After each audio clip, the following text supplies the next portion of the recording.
Okay, good evening. Welcome to the regular meeting of the Larkspur City Council for June 3rd, 2015. It is now 6:30 in the evening. Can we have a roll call, please? Yes, Councilmember Haroff. Here. Councilmember Hilmer. Here. Councilmember Morrison. Here. Vice Mayor Way. Here. Mayor Chu. Here. Please rise and join me in the Pledge of Allegiance. Pledge allegiance to the flag of the United States of America and to the republic for which it stands, one nation, under God, indivisible, with liberty and justice for all.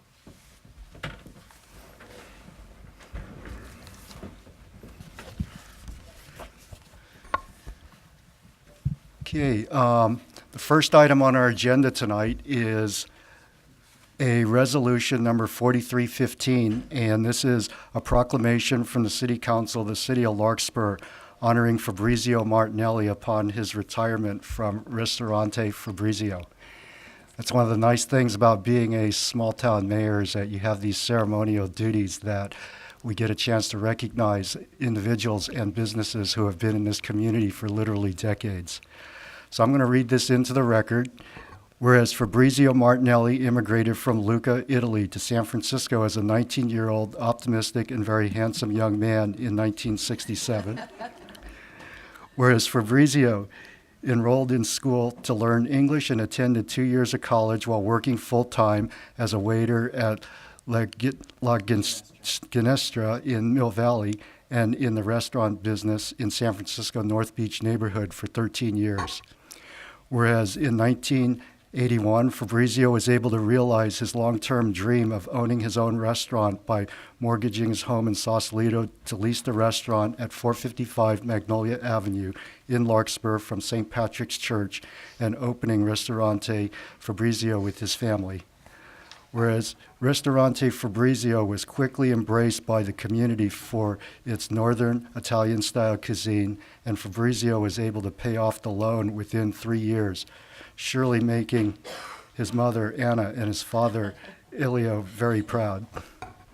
Whereas after operating Ristorante Fabrizio for 34 years, spending half his time in the kitchen and half his time in the dining room, Fabrizio and Marie have raised their family, including wonderful children, Monica, Mark, and Gina, and also have 8 beautiful grandchildren. Fabrizio is now ready to retire from the restaurant business to pursue new opportunities in the food services industry. Whereas Fabrizio is a well-loved and respected member of the community, is a friend to all, and will make his incredible customers and will miss his incredible customers as much as they will miss him. And whereas the City of Larkspur staff and council, the Larkspur community, and all Ristorante Fabrizio customers want to convey our best wishes and a happy retirement to Fabrizio Martinelli and to his family for their continuous and generous contribution to our city and county. They have truly made Larkspur a better place by virtue of their passion, hard work, and sacrifice to make Ristorante Fabrizio a local family institution serving memorable meals to everybody who entered their door. Now there be it for resolved that the City Council of the City of Larkspur duly introduce and adopt the foregoing resolution at a regular meeting of the Larkspur City Council held on the 3rd day of June 2015 and declare this day as Fabrizio Martinelli Day in the City of Larkspur by the following vote to wit, and it is signed by the mayor and has all the council members' names on it.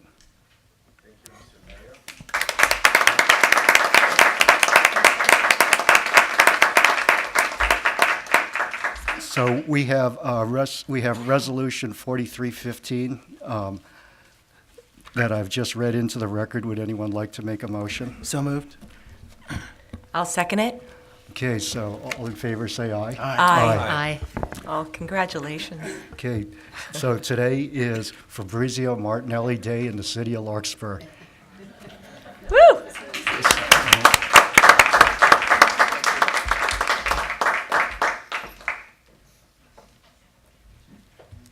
Fabrizio, what a beautiful family you have. Those grandchildren. All the thanks to the mostly to my wife. Yes, ma'am. Oh, This is the resolution that I just read. how beautiful. How touchy. Congratulations. Thank you so much. I don't deserve it, but I'll take it. And thank you to all of you, the city, that allow me in this year to have permits to open the patio outside, also to put the black awning, also to be able to change the window and things like that. And all the things that the city has been sending me, business, the church, everyone actually has been really nice. And the only thing I did, provided them with some simple food. But thank you, all of you. Thank you. And for those people who are in the audience and watching on the air who did not watch or attend the last meeting, Fabrizio was also nominated and selected as this year's Citizen of the Year for Larkspur.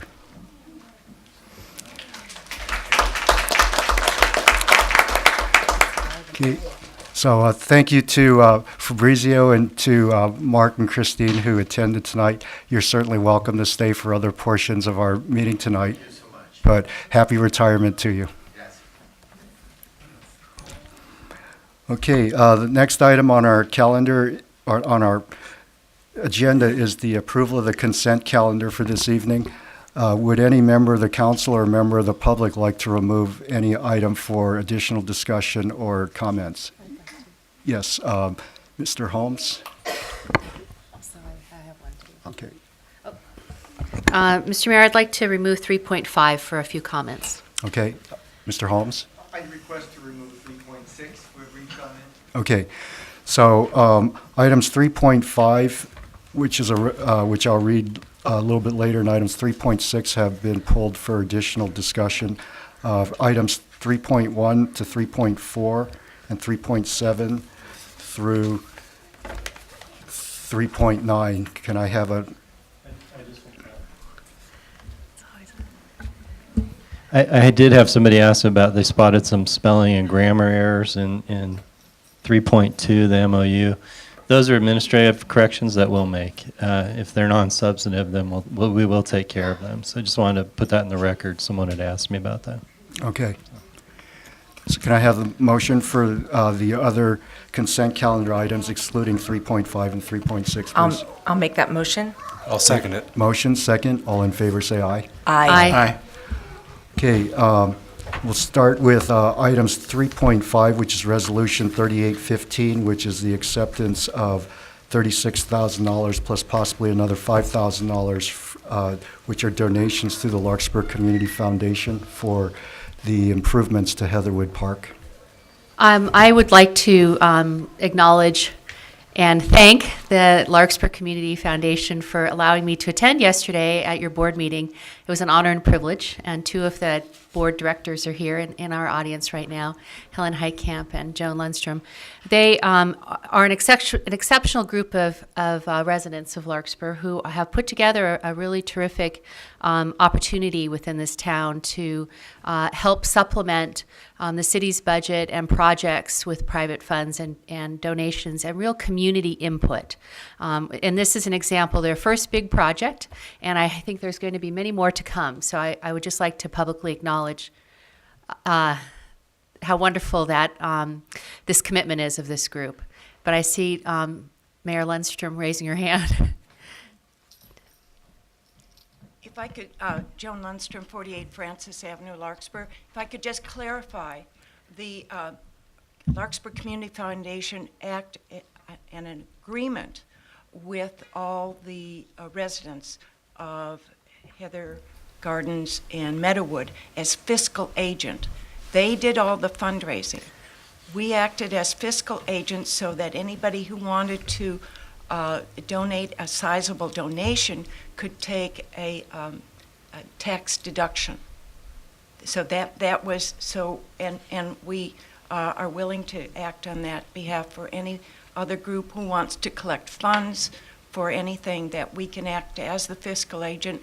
We set up, they used our bank account. They didn't have to set up a bank account.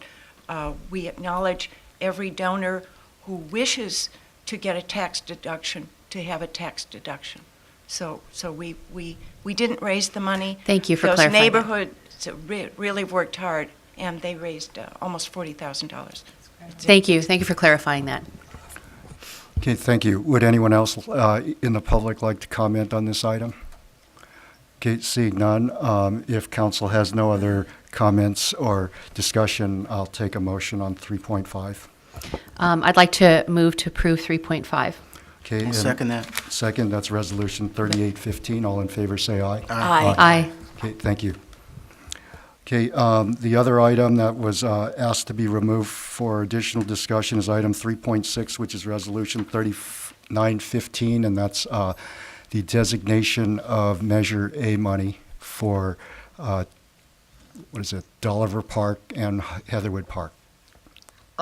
James Holmes, Larkspur, thank you for hearing me briefly on this. I want to just raise an issue about the Dolliver Park aspect. I live near Dolliver Park and appreciate the attention to it, but I was candidly surprised to hear that some of the play equipment needs to be replaced, and while the staff report did indicate that this was the result of engineering review, the rationale was not clear, and I have to be honest, or was not stated, and I have to be honest with you that, at least as a casual passerby, the equipment looks almost new and in good shape, and it seems to have been replaced just a few years ago.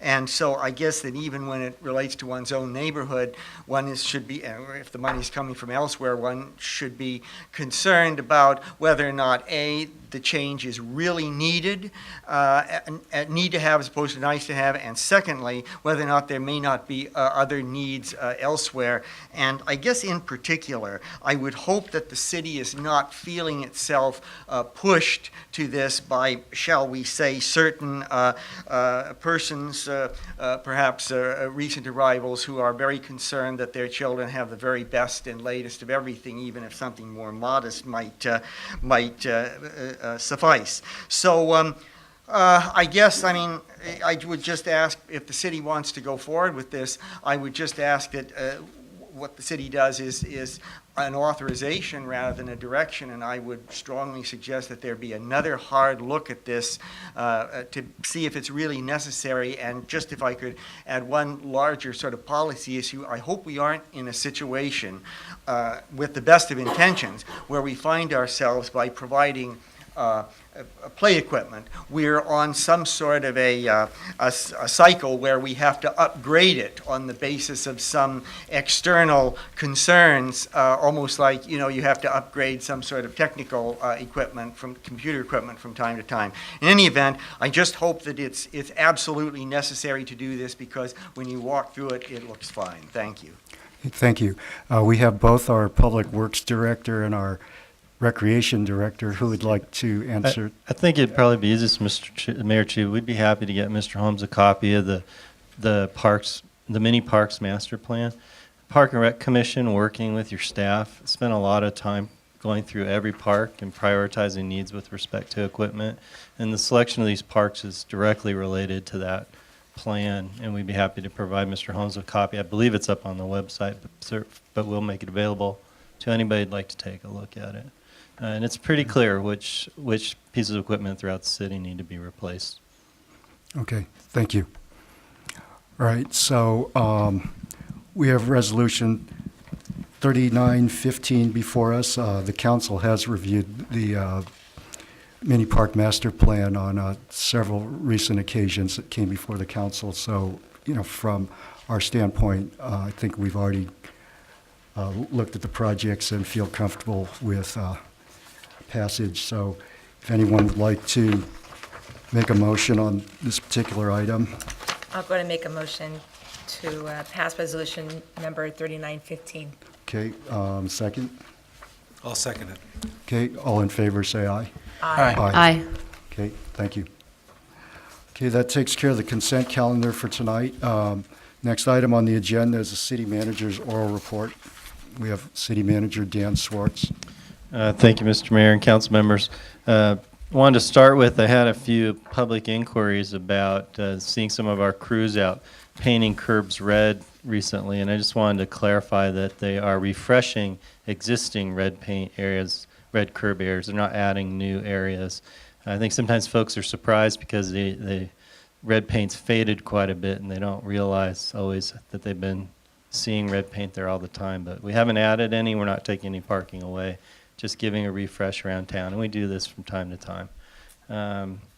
Second thing is I want to again acknowledge and thank the council. A couple of years ago, you gave staff direction to begin an investment process to bring our technology up to speed. And it's a little celebration, but it's a big one for staff. We are going to be able to take credit cards with a device that swipes them by at the end of this week. And I'm going to sort of chuckle and look at Finance Director Kathy Orm, because it's only taken me 5 years to get that in place. And for the benefit of the public, we finally had to give up on the old manual ones because credit cards have stopped having the raised numbers, and that was our technology that we were still relying on, was the good old imprint on 3 pieces of paper. So we will be in the credit card modern age by the end of this week. Pretty exciting for us. So a little levity. Since the library director, Francis Gordon's here, it's perfect time to say Monday kicks off the summer reading program.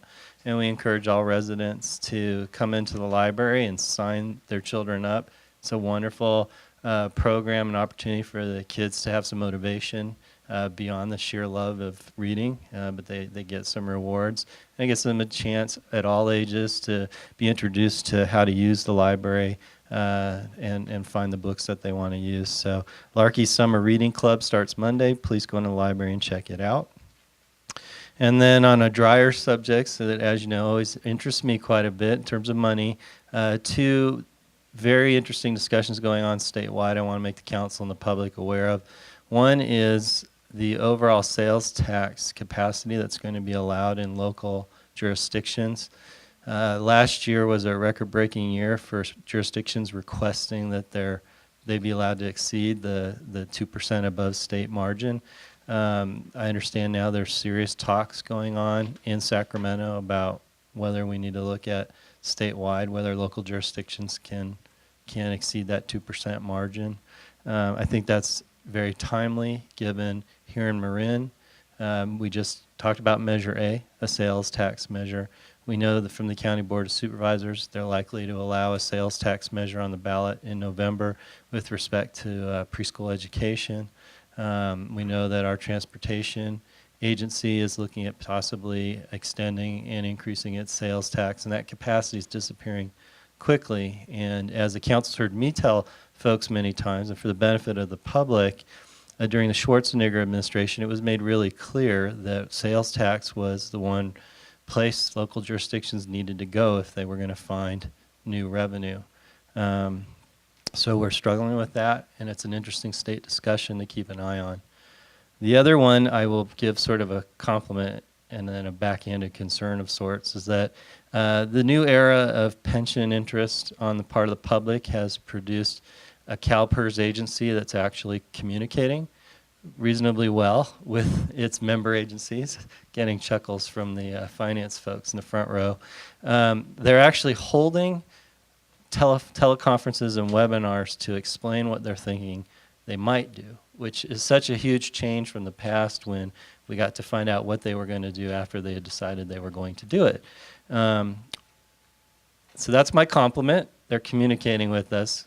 What scares me is they're communicating with us about further increases as they continue to wrestle with the shortfalls they experienced in the economic downturn. So as you know, and we'll talk about in the budget item tonight, we're wrestling with the latest amounts of money they're asking for from us, and they're already forecasting that they may be coming for more soon. So I just wanted to share that with you and for the benefit of the public.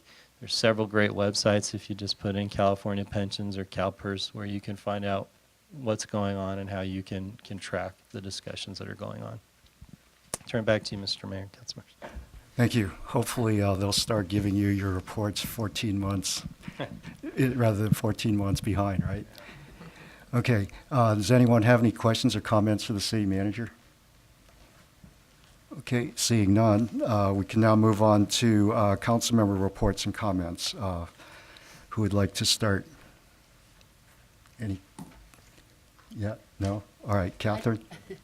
I just have two comments, and I want people in the audience and those listening. This Saturday, our supervisor for District 2 is Katie Rice, and she's holding her I believe it's annually, meeting for her constituents. It's at Piper Park here in Larkspur from 10 to noon on Saturday. Just want to make sure everybody's aware of that. And the second thing is Redwood High School's graduation is Thursday, the 11th. So prepare yourselves for the traffic madness that happens on Doherty on that day. And I just wanted to make sure everybody out there was aware that on Thursday, the 11th at 4 p.m., you will not find easy access on Doherty. So, although our Central Marin Police do an excellent job at controlling that, that's a crazy day. So, thank you. Thank you. I have something. Next week, I'm meeting the students at Redwood, Safe Routes to School, and we're going to have our second meeting discussing how to motivate young adults into carpooling, biking, and walking to school, especially before the Wind Cup residents move in. Secondly, Larkspur is hosting the MCC Homeless Committee meeting. We're going to celebrate the creation of the Community Homeless Fund and also discuss the structure of the REST program and how to implement these funds. There you go. Can you repeat that? Sure. Day and time? It's going to be the 25th of June Where? at the Marin Central Marin Police Authority. Okay. Thanks for asking. Okay, just real quick for members of the council and public who might be interested in this topic. Next Wednesday will be my last meeting of the Marin Telecommunications Agency. We have officially withdrawn, and as of July 1st will no longer be a member. So anything related to management of our local franchise for video services, either through Comcast or AT&T, will now be managed internally by our staff. And we will continue to have the Community Media Center, Marin, provide the video services. And I guess the only thing we need at this point is to work with them on a direct access provider agreement. Dan, do you have anything to add to that? I think that sums it up pretty well. Okay, thank you. All right, now's the time for public to comment and address the council on the matter that is not on the agenda tonight, but within our jurisdiction. If you do have something, and we already have Ms. Winters. Cindy Winter, Greenbrae. I've been thinking about the last city council meeting. Mary Grace was praised for her exceptionally hard work on a number of important projects. And while I shared those sentiments, it all sounded a bit much, frankly. 24/7 can lead to burnout.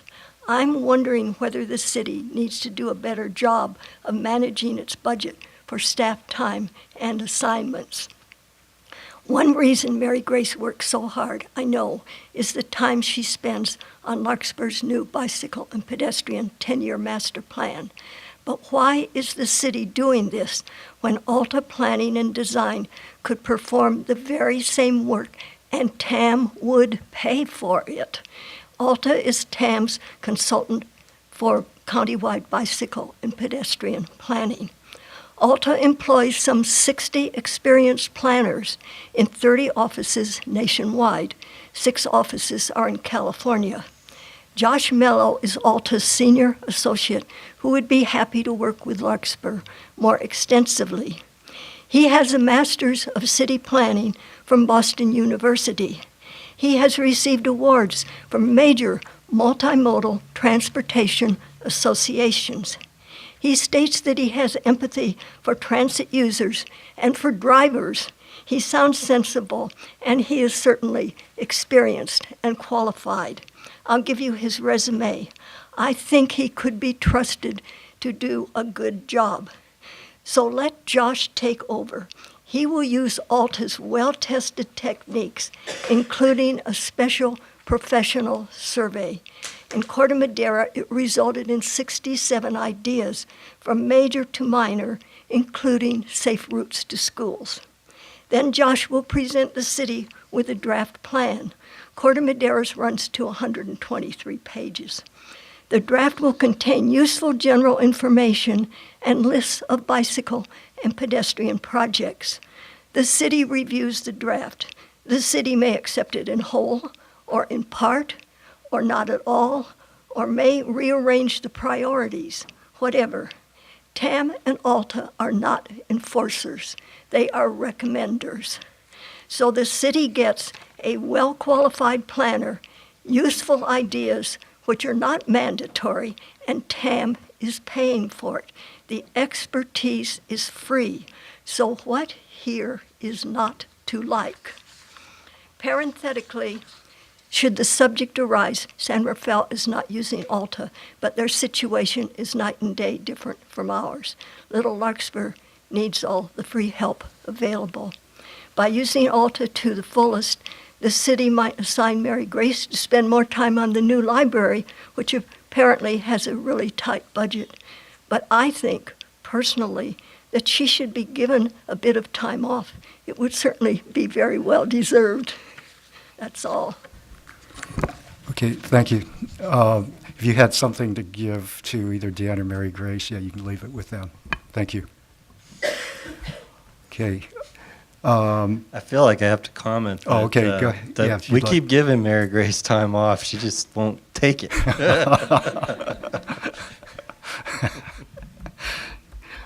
All right. Let's see, where are we? Public hearings. Did anyone else besides the cat want to make a public comment? Okay. Seeing none, he looked like he was walking up to the podium.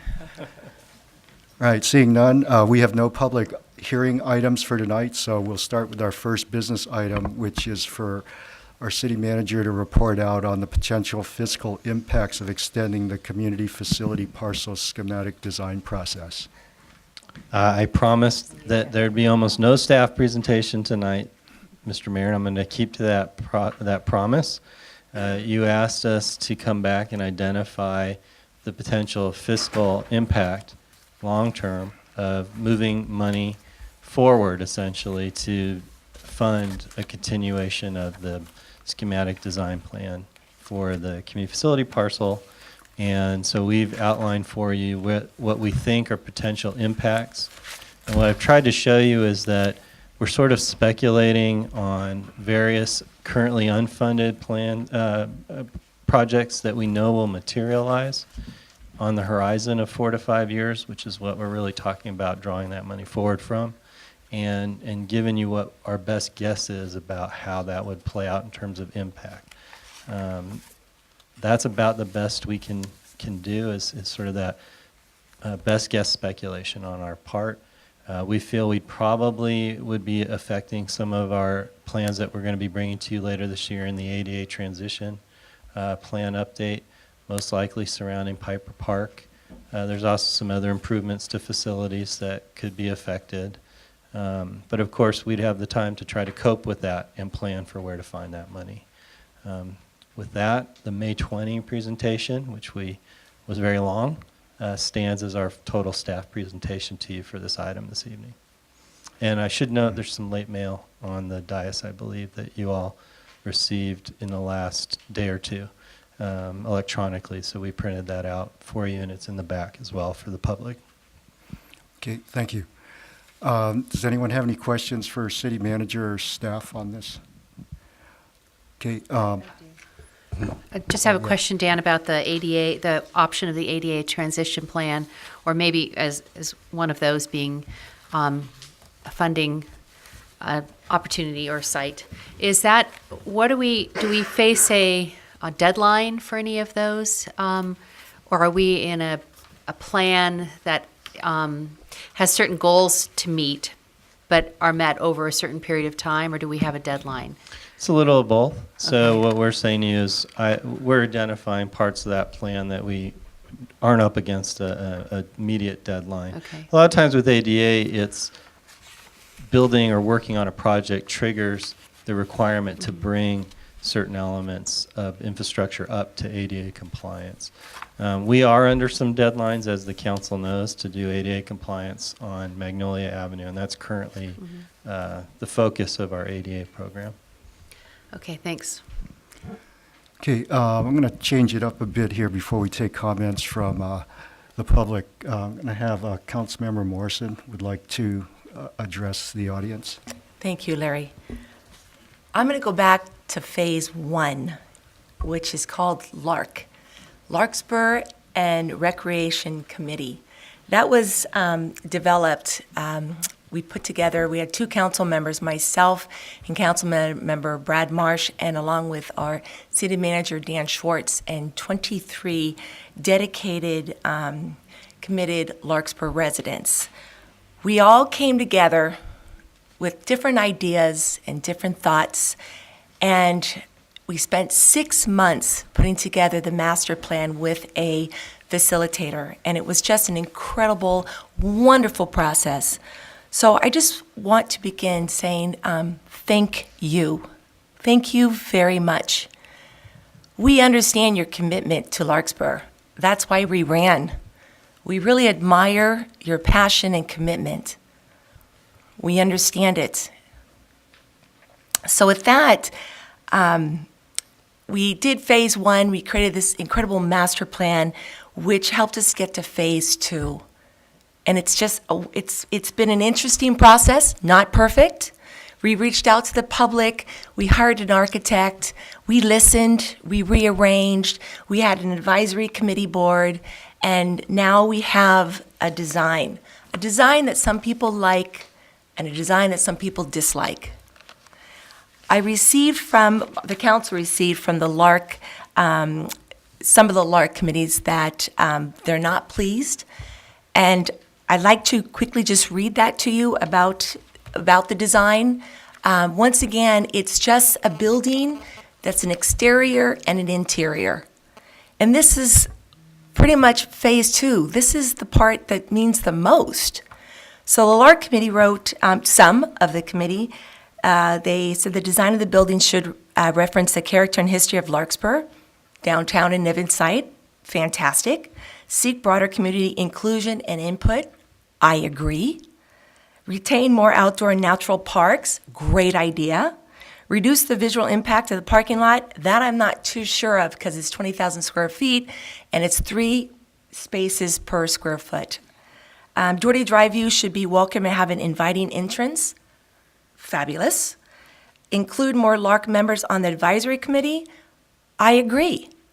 Also heritage. But I really want to say is, let's invite the LARC committee, let's invite the whole community to these workshops. Why just stop there? Let's invite the Heritage Board.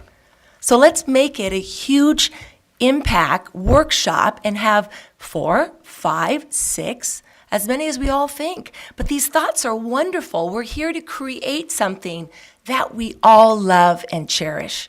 And we are open to any comments, ideas. We're not committed to this. It's a exterior and interior.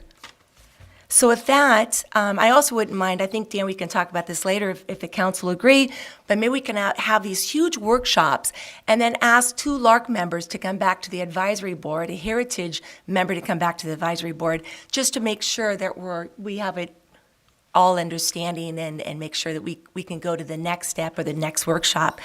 I just got back from the Vancouver Community Library. It's Vancouver, Washington. This is what I know the council is after. This was on the Facebook. It says, visited the Vancouver Community Library today on my lunch break for the first time and fell in love. The design of everything is really amazing, and there are a ton of places to hang out and read. We'll definitely be back. One more comment on Facebook. Best community library in the Northwest. Superb customer service, incredibly friendly and helpful staff. I love this library. That's all we're after. So with that, I believe the council and I, we open our arms to any comments. This is what phase 2 is all about. So let's work together, let's compromise, let's be creative, and make a beautiful building. Thank you. Okay, thank you. All right, I was not in attendance at the last meeting, but I did watch it on the video. So this is a continuation of a prior discussion from May 20th. So before the council, what we have is that we need to provide direction to our staff in terms of three broad items. Should we continue or halt the design process? That's one question. Second question is, do we want to provide the opportunity for additional members to serve on the advisory committee? And the third item is, do we want to set a new deadline beyond the timeline that we currently have, which I believe is something like the end of the year. So those are the questions that we need to provide direction for our staff on at this time. Like to open it up to members of the public and see what they have to say about this. Yes, Mayor Lundstrom. Joan Lundstrom, 48 Francis, former seating up there. And also, I was a voting member on the Master Plan Committee, serving 6 months. I do support the council continuing the process and funding as proposed by staff, because at this time, there's no clear community consensus for the initial design, underlying initial design. Because we all know we have to have broad enthusiasm for the design to meet the challenge to raise funds for our building. And I say it's our building. And that we need to develop the plans, as has been stated in often to you, to reflect the small town character. The initial design really doesn't do it with 30-foot high building facade, 20-foot extended overhang on rather spindly spires. So let's go back and take a look at it. But it's the exterior part that we need to give direction for, and I think that's where all the community comments have been. The exterior from the street side, from Doherty side and Rose Lane, and also the landscaping. And that those can be solved through, I believe, expanding the advisory committee and through public workshops, very focused. We're not starting from scratch. We're not having everybody design on the back of a napkin what they think a new thing is. You, the council, have adopted criteria to start with. We have a site plan. We have interior relationships. We're not starting from scratch. It's really the exterior design you take into consideration for a rework, not a start from scratch, rework.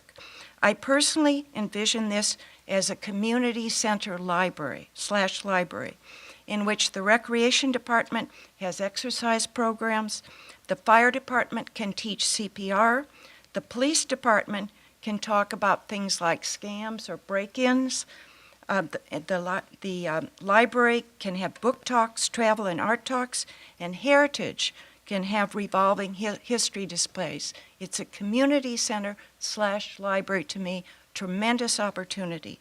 So let's keep going. Let's work together to provide the additional direction as an exciting community center that we can all be proud of. This is a one-time opportunity for us all. Thank you. Thank you. Okay, who would like to come up next? Okay, yes, sure, Helen. Please step forward.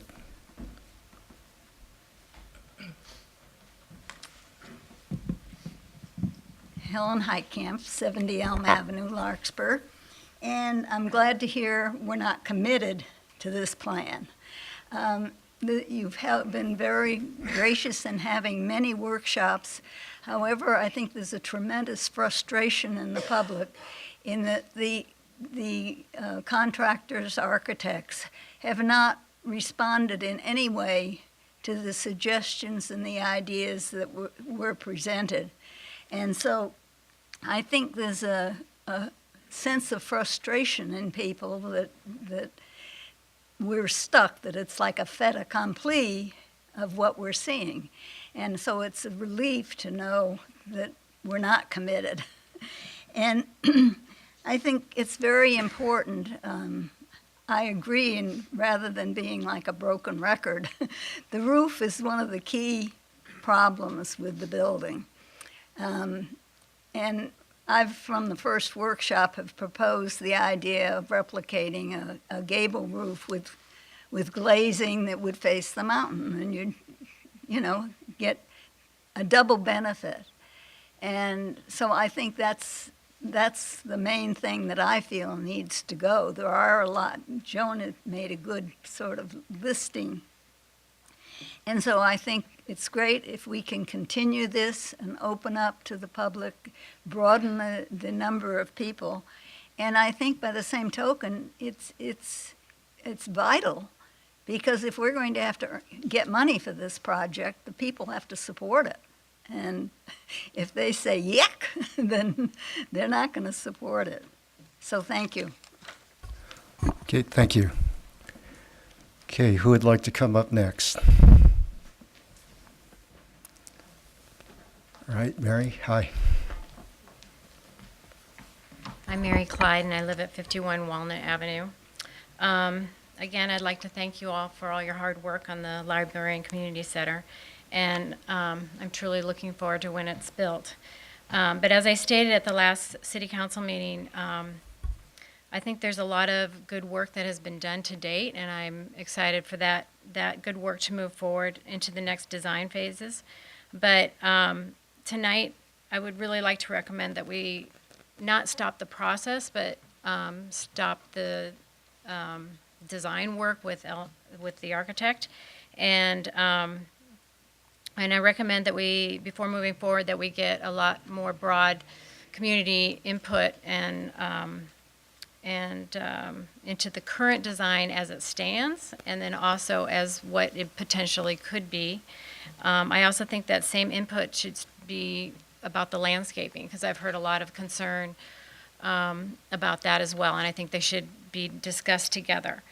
Which kind of brings me to what my desire tonight, or my hopes for tonight, is that there's really a radical change in the advisory board. There's a small advisory group right now made up of about 5 or 6 people from City Council and and city employees.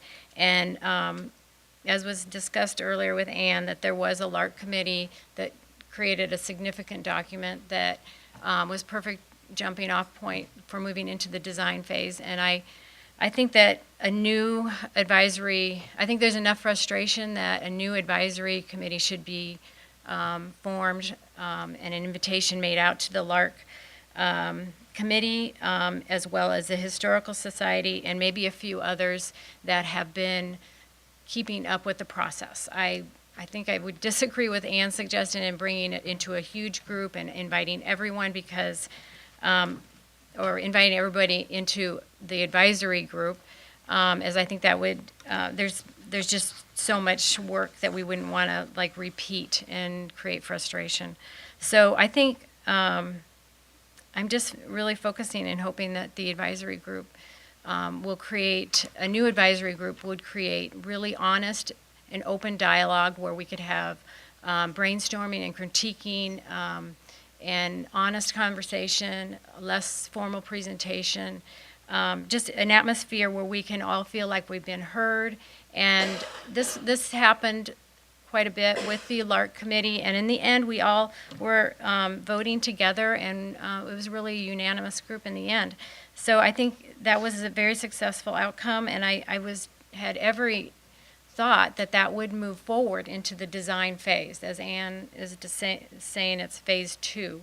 I feel like we've had a little bit of a miss on phase 2, and I just have talked to some of you individually, and you've mentioned that you're fearful of going back, and I don't think there is a going back. I think we've already made a great strides forward, but we do need to step back and reflect on what happened in phase 2.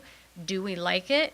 And then also allow the community to speak to, well, what else is there? Because we went from very small sketches with no community input really, to very final drawings. And that will create frustration faster than anything. And it will not create a broad consensus and a fundraising effort in the end. So again, tonight, I'm just hoping that there's some great discussion on what an advisory group should look like and how it actually performs through that process. Thank you. Okay, thank you. Councilmember Morrison had a question for you. So Mary, I'm a little confused with this new advisory committee. Who is that? What do you think? Are you thinking the LARC committee is the new advisory committee?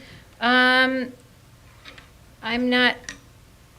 I think they would make maybe recommendations to a smaller advisory committee, kind of like what the LARC did before. And So like I mentioned earlier, we'd have two maybe LARC members. I'm just talking. I'm not two LARC members after the workshop. Two well, LARC members. I think they would come up with a design directive to present to maybe a small. I don't know exactly how it would work. I think this is again a great discussion to have in different ways that it could be done. But I think you need, when we signed up for the LARC committee, we filled out a resume, we made applications. It was people from different neighborhoods. Obviously, we had historical and school people, and this, we pretty much covered the corners of Larkspur. It was a broad group. Right. And I think they could come up with a successful list of design directives that could be very helpful to an architect to get closer to what the community envisions. I think we're a difficult group, and I think that it has to be a broader process. Am I making sense? Okay, thank you. Thank you. Okay, thank you. Thank you. Probably for about the next 15 minutes, I won't be able to see anyone in the audience.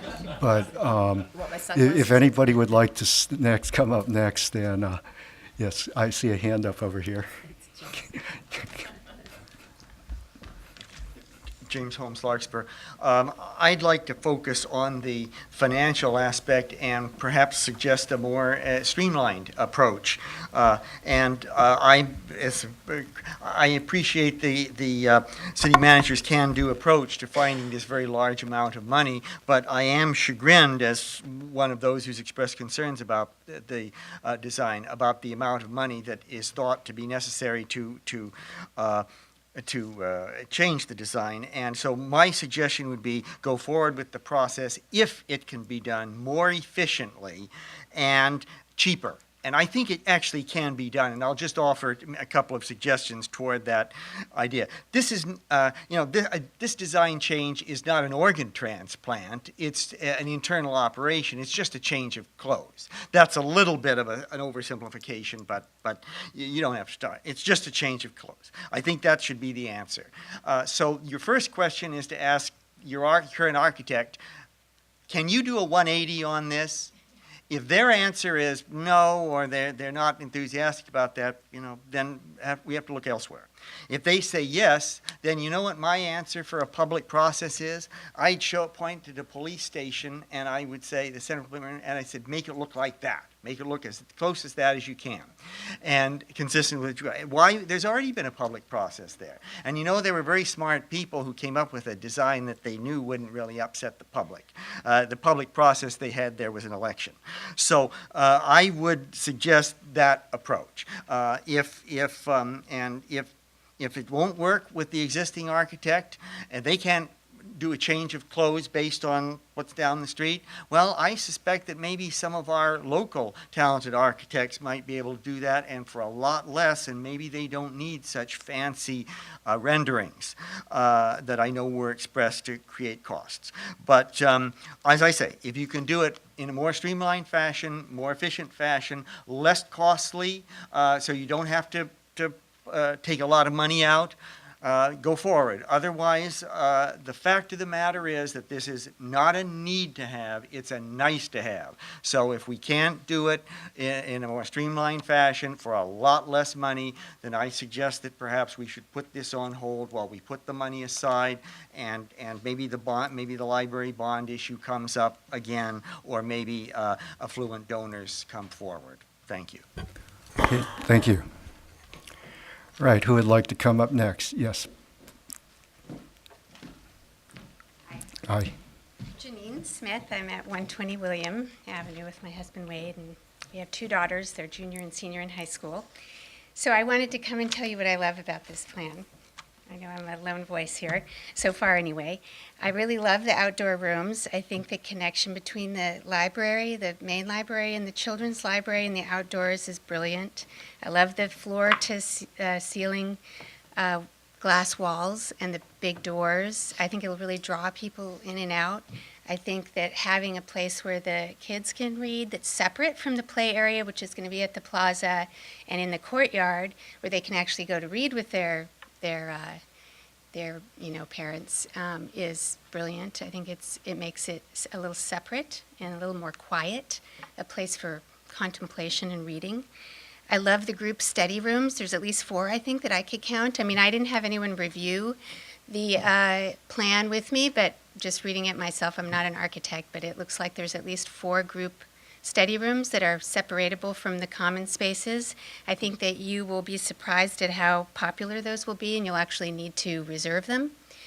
There are 2 in the main room, and there are 2 in the teen room, which I think is also brilliant because the teens are looking for places to do group work. If you trick them out with the latest in the audio visual, they'll really be well utilized. I mentioned the windows, the walls, and the doors, the full glass. I think the unobstructed inside outside makes the outdoors and the trees and the landscaping actually part of the materials. And then the materials, all the materials that are listed on there are beautiful. They're wood, there's tile, and there's glass. And I really don't see what could be objectionable about that. I love the flex rooms. I think that there's a great need for meeting space in this community. I hope we don't lose that. I don't care for the police station, didn't care for it, don't understand why we need a cupola in Larkspur, but that's just aesthetics and that's my opinion. But that's not the main reason I think the community center and library should look different. I think it's because its function is different. And the functions will in some way designate what the exterior looks like, because you're not doing, you can't be standing in a room and have full-length glass on one side and then turn around and have, I think, framed, windows with, a bunch of lattice. I don't know. I just think that the function demands the appearance.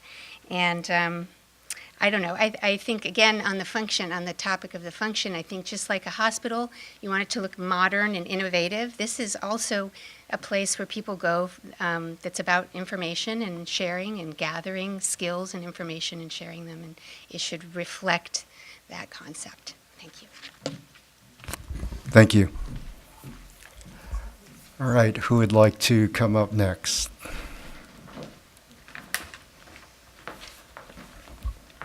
Good evening. Hi. I'm Susan Christman, 20-year resident, live on William Avenue.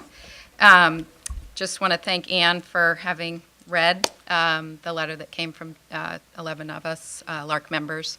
And just want to respond to what you're addressing this evening in 3 ways. And one is on the continue or halt. And I think backing up a little bit, and it'll answer 2 of your questions, whether additional members should be on the advisory council. I think there's been 2 hiccups in this process, and I have to apologize and provide a little more private information than you probably need to know. But I was on the LARC committee and thought it was a great process, really well-versed people. We all came out with a great concept.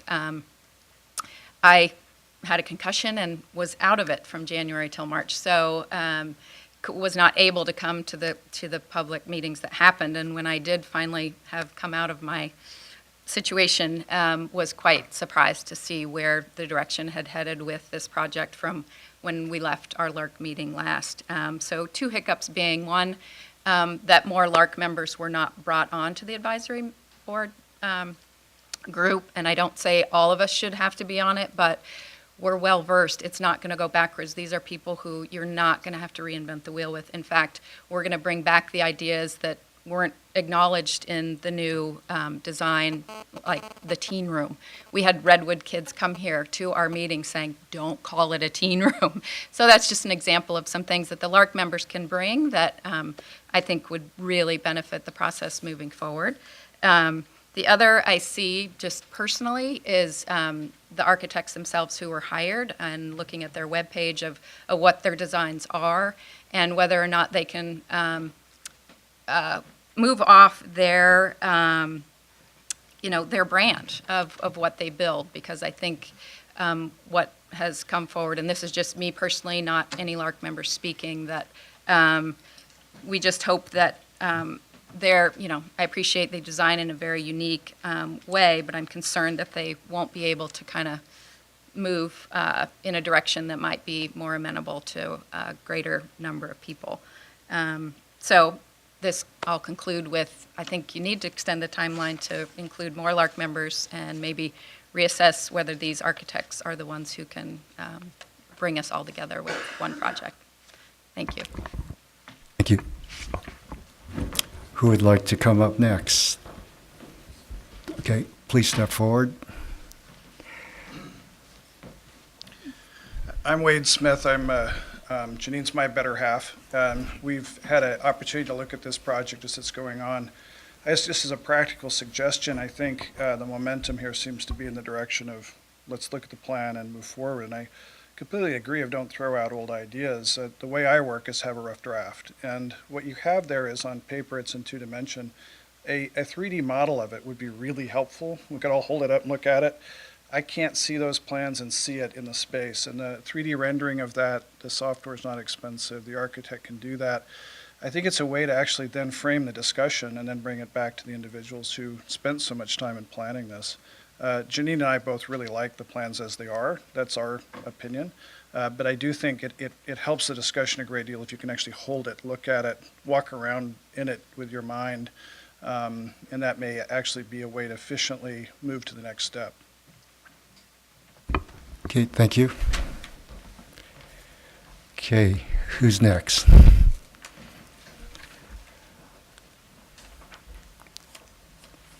Mayor Longto. Hi, welcome. Thank you. Larry Longto, 47 Meadowood. I sent a letter and commented on design, and I'm not going to repeat any of that.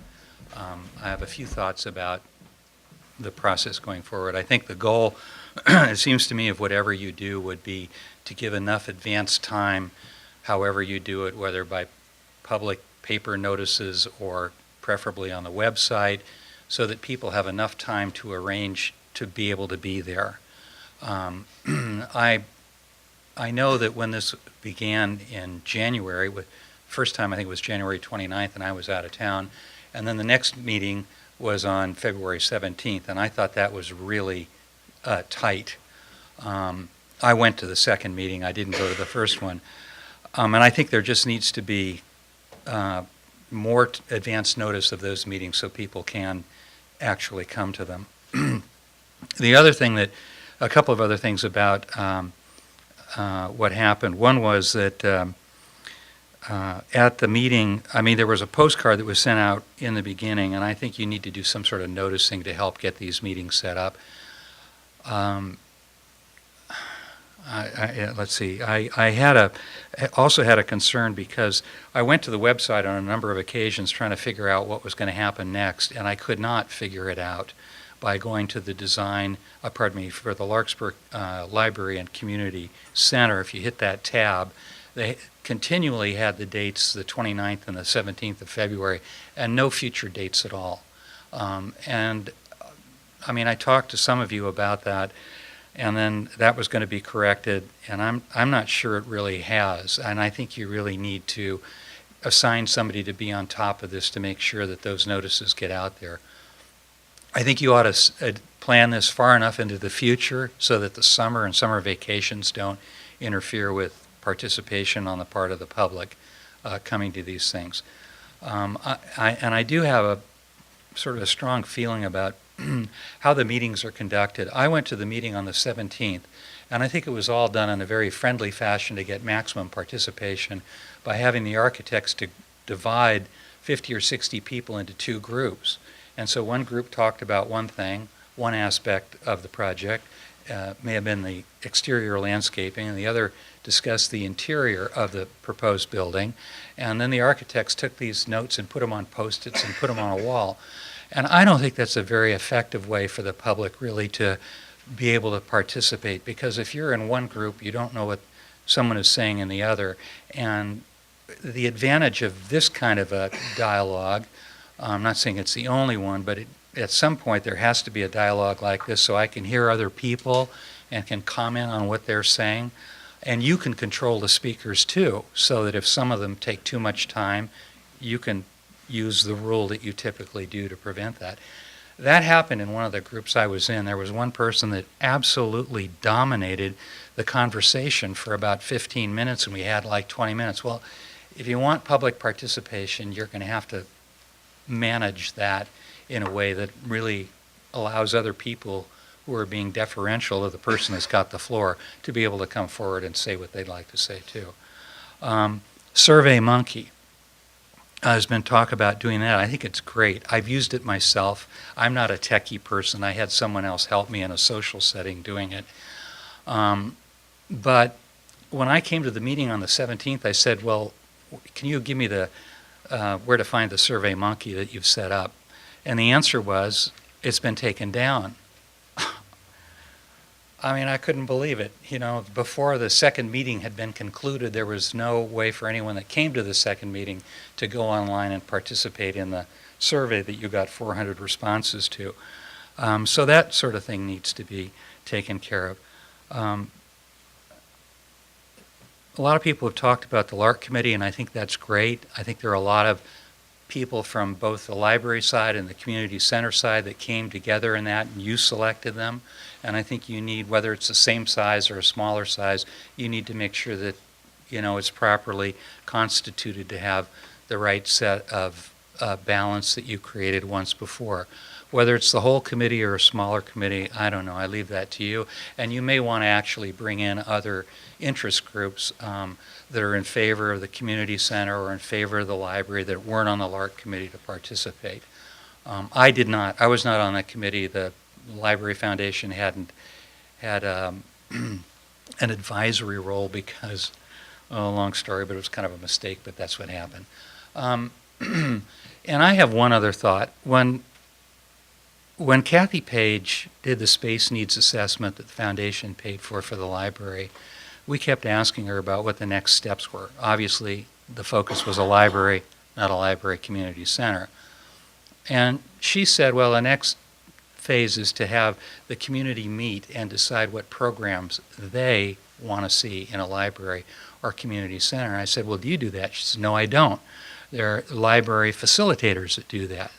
And once you have someone go through that process and decide what you want, then you engage the architects to design what goes in the library, because how it's designed internally will be affected by the kind of programs that will be offered.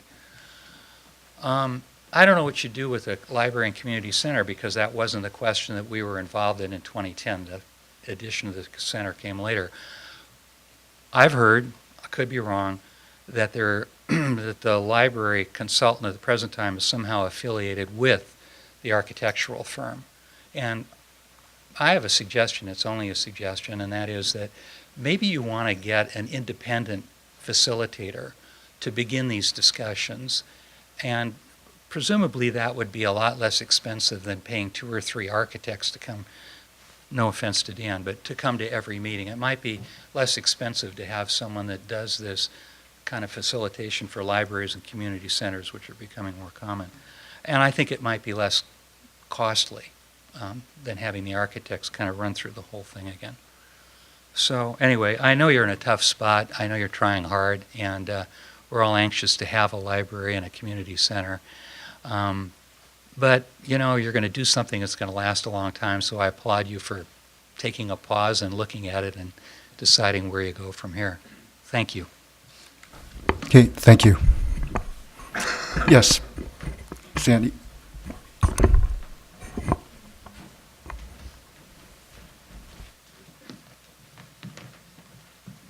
Hello all. I'm Sandy Blauvelt, and I live at 7 Boardwalk 1. And I am your Park and Recreation Commission representative on the current advisory committee. And it's been a real pleasure and to have that opportunity, because I have worked with the group and watched how the process has flowered. I know there are a lot of concerns, and I appreciate your taking the time to think about all this. But I just wanted to focus on a couple positive things that I feel strongly about, that I'm not sure the whole world knows about.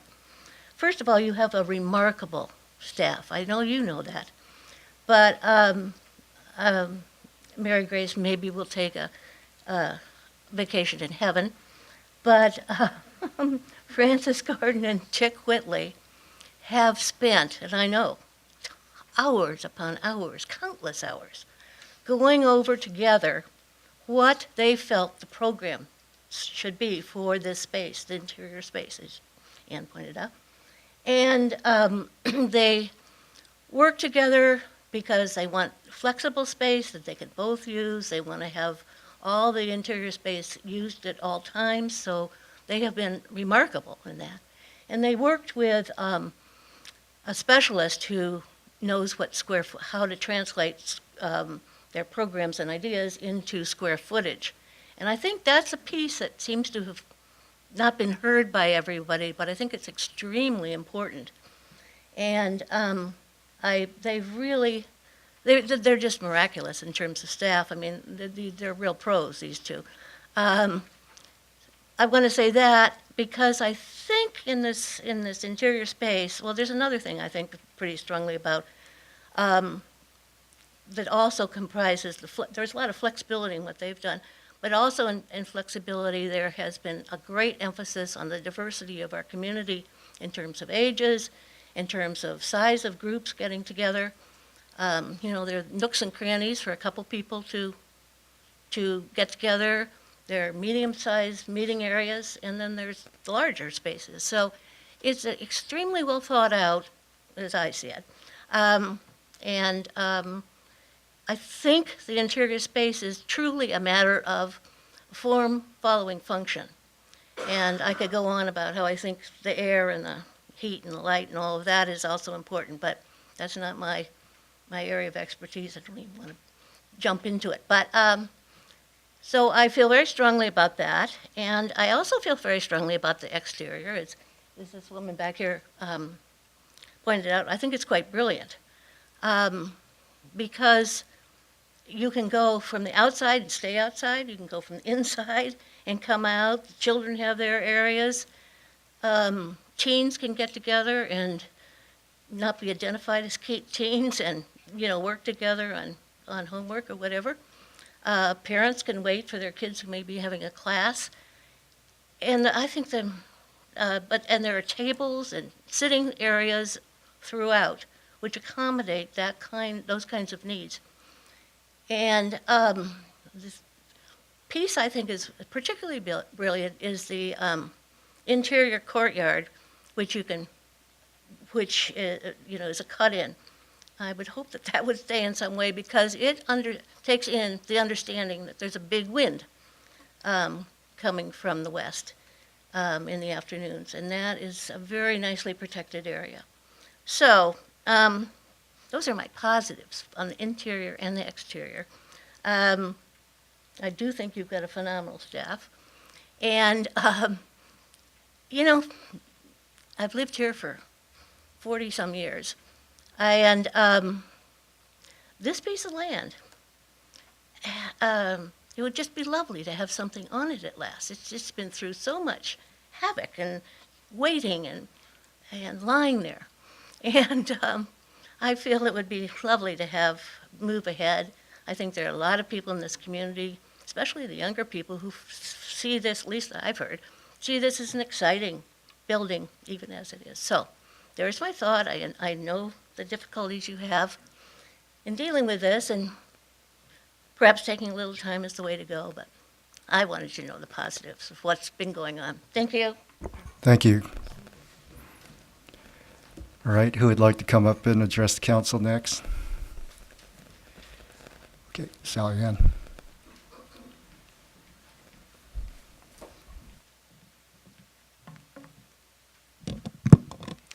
Sally Ann Wilson, 517 South Alicio Drive. First time in 44 years I haven't said 3 Walnut. And in fact, that's part of why I want to speak to you. I had the wonderful opportunity to be an alternate on Lark, and I thought the city deserved to be greatly thanked for that whole process, because the amount of factual information that came out, which has informed the interior of what's happening here, I think was very, very helpful, and it was very great for community building. Community building is what I really care a lot about. And now I understand much better what our community really is. Larkspur is not this area right here. Larkspur includes so many people who live on my side of the creek now. And I think that whatever the outcome is, we should all have in our minds, how do we involve, attract people who live in Greenbrae and other areas that are really part of Larkspur? How can we be inviting and accommodating? I know for many years we've talked a lot about cars and parking, and parking is one of the issues on this site. But I know that there are people who live in a large part of Larkspur who would love to be frequent visitors to the library, who would love to take advantage of the opportunities that we present in downtown Larkspur all the time, but hesitate because there's an issue about parking. So one of the things that I would like to suggest is that careful consideration be given to the needs of the whole of the community. And I know that we can do that, and I know that it can be effective, and I just want everybody who lives in Larkspur to love it the way that we do, including the people who don't live right here. So thank you. All right, thank you.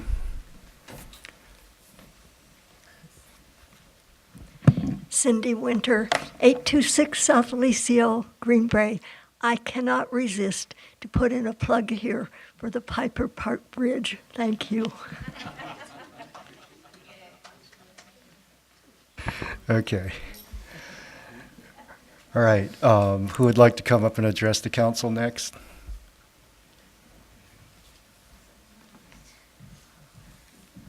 Hello, I am Teresa Rose, Madrone Avenue. I have been in Larkspur 30 years. I have loved the library. I would not love a new one. I think there have been many things that have not been addressed, like the town has not been allowed to vote on whether or not the old library should just expand its beautiful Victorian design into this entire building and have the city offices moved to the oversized police building that probably should not have built in the first place. If you presented that in that way to people, they'd probably vote for that. As far as the staff goes, there are many downstairs who are afraid of losing their jobs to say that, because that has been their suggestion before they heard it from me. Also, a lot of the older employees are now gone, and some of them, including the husband of the former planning director of Larkspur, refuse to work there anymore because of this. I think that the architect should be dumped, and I don't think they should have presented us with that design. If North Beach, with a higher population, does not need a library from them larger than 8,500 square feet, neither do we. And I think the cost of, if they cannot budget to have the library open till 9 p.m. every night, why are they spending money on a new building? They're not open as many hours as the Corte Madera Library, and they need to look at that. Why are we building a 20,000 square foot building so that they can be open from 10 to 9 Monday, Tuesday, 10 to 7 Wednesday, Thursday, 10 to 5 Friday and Saturday, and closed on Sunday? That doesn't make any sense. They have a place for a community room. We're standing in it. They have a place for a teen room right over there. They have a place for Francis's office downstairs. More seating could expand into the Francis's office. They could even move circulation out to where Public Works used to be before the library took over that space. It doesn't make sense to build more buildings that we don't need. That space should be a park. A whole Niven property should have been a park. There's no reason not to leave that space entirely open. Nobody's looking to fill every last square inch of Larkspur with a building. And I don't think that should be done. I think they should, the architect should be sent packing. Thank you. Okay, thank you. Okay, someone coming up or leaving? Okay, all right. exciting. Guess he finished his homework. assignment. Yes. Okay, who would like to come up next and address the council on this matter? If you don't feel like you have to say something tonight, I don't think, we're going to like absolutely wrap up this discussion, certainly not on the design issues. There'll be plenty of opportunity to keep going over design issues. So, really again tonight, the question is, do we stop or continue this process? Do we want to add more people to the committee? And do we want to extend the deadline for the current process we're on? So going once, twice, 3 times, okay. You can certainly email us too. So I'm going to bring it back to council, give them an opportunity to discuss this item. In the staff report, Councilmember Hilmer had wrote a pretty comprehensive suggestion, so I think I will kind of let him kick it off as kind of a quasi-staff report. Thank you, Mr. Mayor. Well, focusing on the direction that we've been asked to give tonight, I think the question is pretty straightforward. Continue the public process. I think a series of town hall type meetings is likely the best way to achieve that. I'm not sure how many. I'll just say as many as needed, to where we can define and have a conversation that everybody comes to a shared vision about what the community character and the feel of Larkspur is, and translate that into some design direction. And while we're having a town hall meetings, kind of get a sense of who comes, who has important things to say, and maybe out of those meetings we figure out how to enhance the advisory process. The council should run the meetings, I'll just say that, but how we enhance the advisory committee for further input to include certainly continuity with the LARC process and the master plan process, but also what we learn in these next discussions about the character of the community.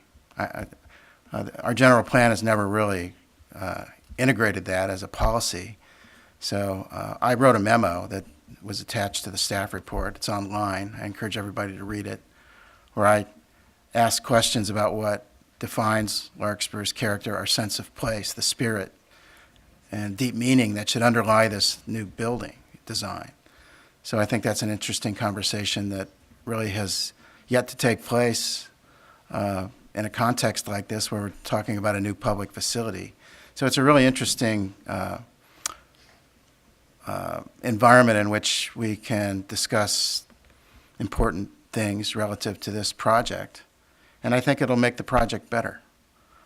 So I'm looking forward to a series of town hall meetings to frame these issues and get some community consensus on what some of the words we use to describe Larkspur actually mean, and then figure out what design directive should come of that and who would best carry that through. I see a lot of flexibility here. I'm very open-minded. I think there's a lot of good work being done. I do agree with what's been said regarding that. I do think some topics like the landscape character of the site and other things certainly should be revisited to where we might reconsider some aspects of the site design, the building location, the character of the parking area, for example, and maybe some functional things as well.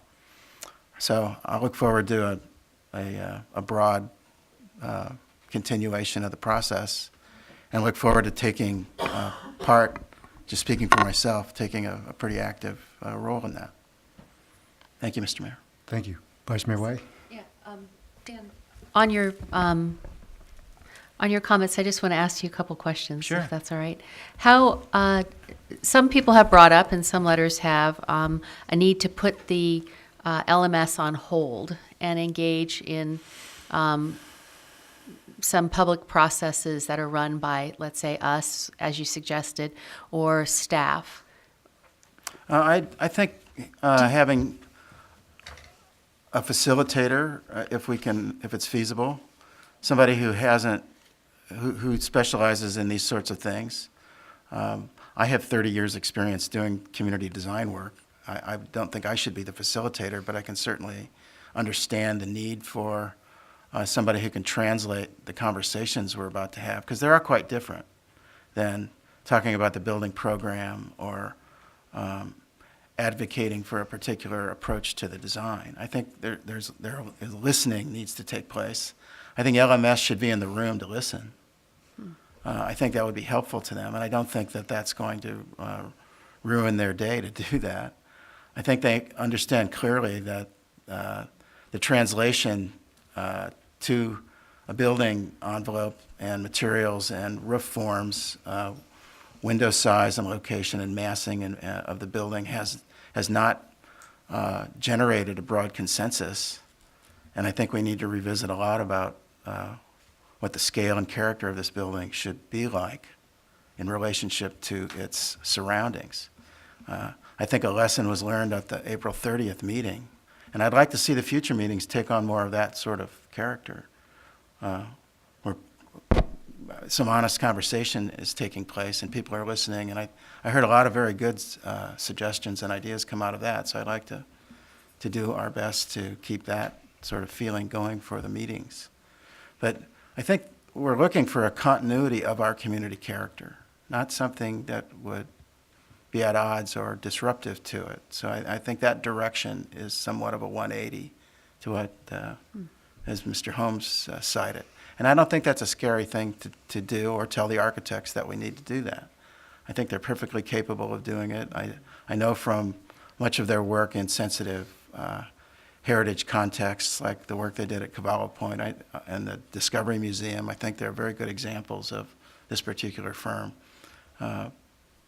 getting it right with our help.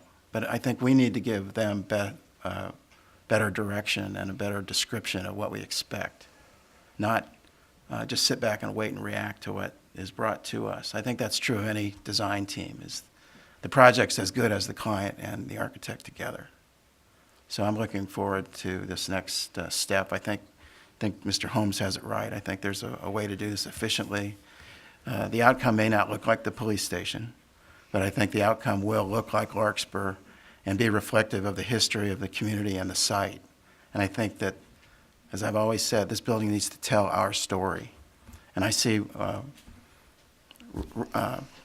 plenty of good examples that we can use to cue that discussion. Thank you. Would you like to continue? Or No, I just sort of wanted to get some clarity on his vision of what the community involvement process would be, so. Okay. Kevin, do you have any comments? Just actually a question for Dan. I mean, it seems to me from most of what I've heard here, the focus of community concern really is on exterior characteristics of the building and how the exterior fits into the community, as opposed to a lot of the work that was done by the architects to plan space utilization, which seems to me that is okay by and large. I mean, there may be adjustments that would need to be made in order to accommodate changes in exterior design, and that's fine. But it seems to me that would be relatively minor in scope. And Well, let me just can I give you an example? No, I'd appreciate that, because I'm struggling with of the it a sort of little bit. thing that might be significant, but not necessarily change radically the building. The courtyard in the center is next to a center space called the marketplace. Right now, the main entry is set up off of Rose Lane. So there's a procession through the building that starts at one end and goes to the other. One idea that we might entertain, and it might result in some building changes, is that another entry way be developed in the middle, coming from the parking lot, maybe through that courtyard if possible. So that when you're arriving in the middle, and it's not so far to services, from one end to the other. I think those are ideas that we can discuss that don't necessarily require going back to the beginning. I think there's some interesting issues that are coming up that are going to make the building better and work better. And that's kind of my sense as well. And part of my concern is throwing the baby out with the bathwater. Right, and another thing I think might result in a significant change is there seems to be a sense that the frontage along Doherty Drive has a character out of scale and maybe out of feel for what we would hope to see. Therefore, there a stronger landscape presence along Doherty. Larkspur has a spatial feel about it that is mostly dominated by the landscape. So I think creating a stronger landscape buffer or frame for the building along Doherty Drive would go a long way to and change the scale of the building along there. We look for safe things to discuss that everybody can agree on. The greenhouses occupied this site for 75 years. I think the scale and maybe even some of the form references from the greenhouses could be brought into this. And so I think there are many cues in the community where we can go with this to achieve compatibility. And I think everybody in the room deserves to take part in that conversation. And I think it's going to be a really interesting way to get to consensus, because we do, if we get down to it, share an image of our community. And I think we're going to hear about that.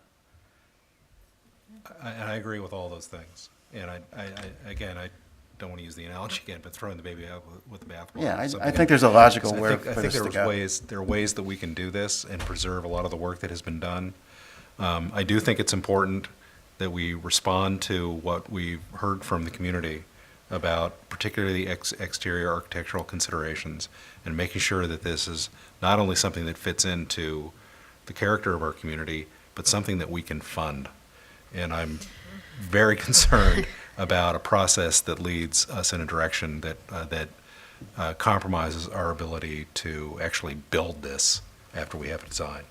Well, I would predict that we convene a town hall meeting focusing on these issues. I think you're going to be surprised how quickly a consensus develops. My guess is after having gone through this process, people are energized and motivated to actually make that happen. But I think So focusing on I this think one, that's I think possible. focusing on this, though, will allow us to deal with this part of the project. What is the spirit of this place, and how should it feel? I think that's something that a town hall meeting is going to be a very interesting place to hear that. Well, I appreciate that, the sense that a lot of what you seem to be hearing, and I seem to be hearing a lot of too, is that, and what Anne echoed in the beginning, was that we have an interior and we have an exterior. Most of the concern appears to be people having some dissatisfaction with some of the bulk and mass of the exterior, et cetera. And these are not final documents. I think there was some comment during public hearing that suddenly we have the final renderings. We're not even near that step at all. And I think that needs to be clear, that this has many more opportunities for working and reworking some of the exterior as well as other parts of the building. It hasn't even gone through design review with our planning commission or anything of that nature yet. So it's not a fait accompli like someone mentioned earlier. But we do have a fiscal responsibility to not make this also the Hearst Castle that can keep being built and built. And I feel very concerned that if we are looking for group consensus or community consensus, that we will go on in perpetuity. And as we look at setting a deadline and setting this process, I want us to be very realistic that we have a lot of fiscal needs in this community that we don't even know what some of them are going to be down the road as our infrastructure continues to deteriorate all over the country. But here in a 100-year-old town, it does too. So we have to be very pragmatic about this also. I'm a little concerned as a member of the advisory committee with Councilmember Morrison, who's worked very diligently on really trying to get a sense of the form and function of this place, and the sense of what community means in a building, that we don't step far back just because perfection is not attainable. I'm willing to move forward and to really discuss in great detail, but I'm not an architect, I'm not a designer, I'm not someone who has expertise in library sciences or in recreational sciences or engineering. So if we throw it open too big, we may find that we have so much duff that we can't narrow down and drill down into the reality of what actually constructs a functioning civic building. So part of that is leading to the direction of how we expand our advisory committee and how much do we broaden the envelope of participation. I think the more we can include people in their public responses and comments, the better, with the caveat that we hire experts for these reasons. We hire expert librarian consultants. We hire expert space analysis people. We hire engineers because we don't all have that skill set to do that. And somewhere in there, we're going to have to come up with a compromise. So that being said, any other thoughts about that? I'd like to leave how the advisory role is enhanced. I'd like to leave that open until after we have one or more of these town hall meetings, so we can just see where the conversation goes. In the past, and even though this was true of the Lark, I know there were people that were not selected for that, but we have always tried to, if at all possible, involve those that are interested. I know there's a manageable limit to it, and I'm sure we'll run up against that as well. But I really look forward to people coming to a shared idea of what we're about, what our story is relative to this project. And then there'll be some very talented people that come out of that conversation and will want to move it forward. And I think that's exactly what we need. And the council needs to be open to that and trust the community, because how many times have we been here? The CLASP process, any number, the 2050 plan, any number of it. People step up, and they know what it looks like to do the right thing. So I'm just going to be very pleased to take this forward and for the rest of the way, because we'll get there. So with that, I want to talk about the process. I did talk to Marsha from LMS, and she is still very enthusiastic about this whole process. And each time she spends time with the community, she gets a better idea of what's desired, and she's willing to continue listening and making the differences that the community wants. So that was great to hear.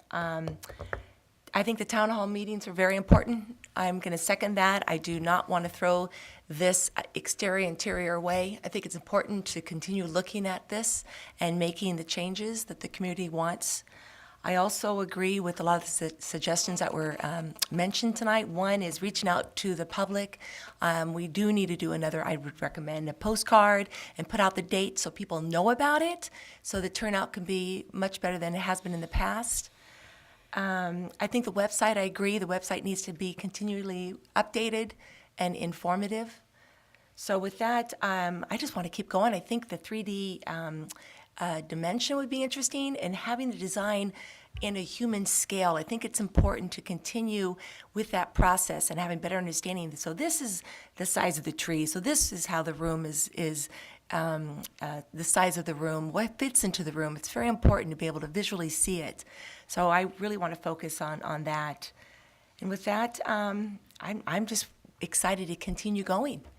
And I know the Lark Committee wants to regroup. I think it's best to have it as a large group. Invite everybody. Maybe even, usually there's 40, 50, the amount that we're going to have. Maybe there will be 20 to 25, who knows how many. But we can sit around afterwards, after we look at all the designs, and just talk and listen and take the questions. answer them, have maybe one person from LMS needs to be there so they can hear the desires and the concerns and the changes. It's important. We don't have to have all three, but maybe one. And a facilitator, yes, very important to have that too. So with that, I think we just have more discussions, and I too want to continue with the process. Thank you. And I know this may be putting our city manager on the spot a little bit, but particularly given the staff report that we have about the financial implications of the different options that are in front of us, could you maybe elaborate on what our real options are in terms of cost, given the kinds of processes that we've been discussing here so far this evening? Because I read the staff memo, and it seems a little, we have a crunch in terms of our ability to pay for additional process. Let me frame that too for you a little bit. I'll follow up on that, because what you heard up here is that it sounds like we want to continue the process. We want to expand the committee to include more people, whether that's 2 more people or 20 more people, we can work that out.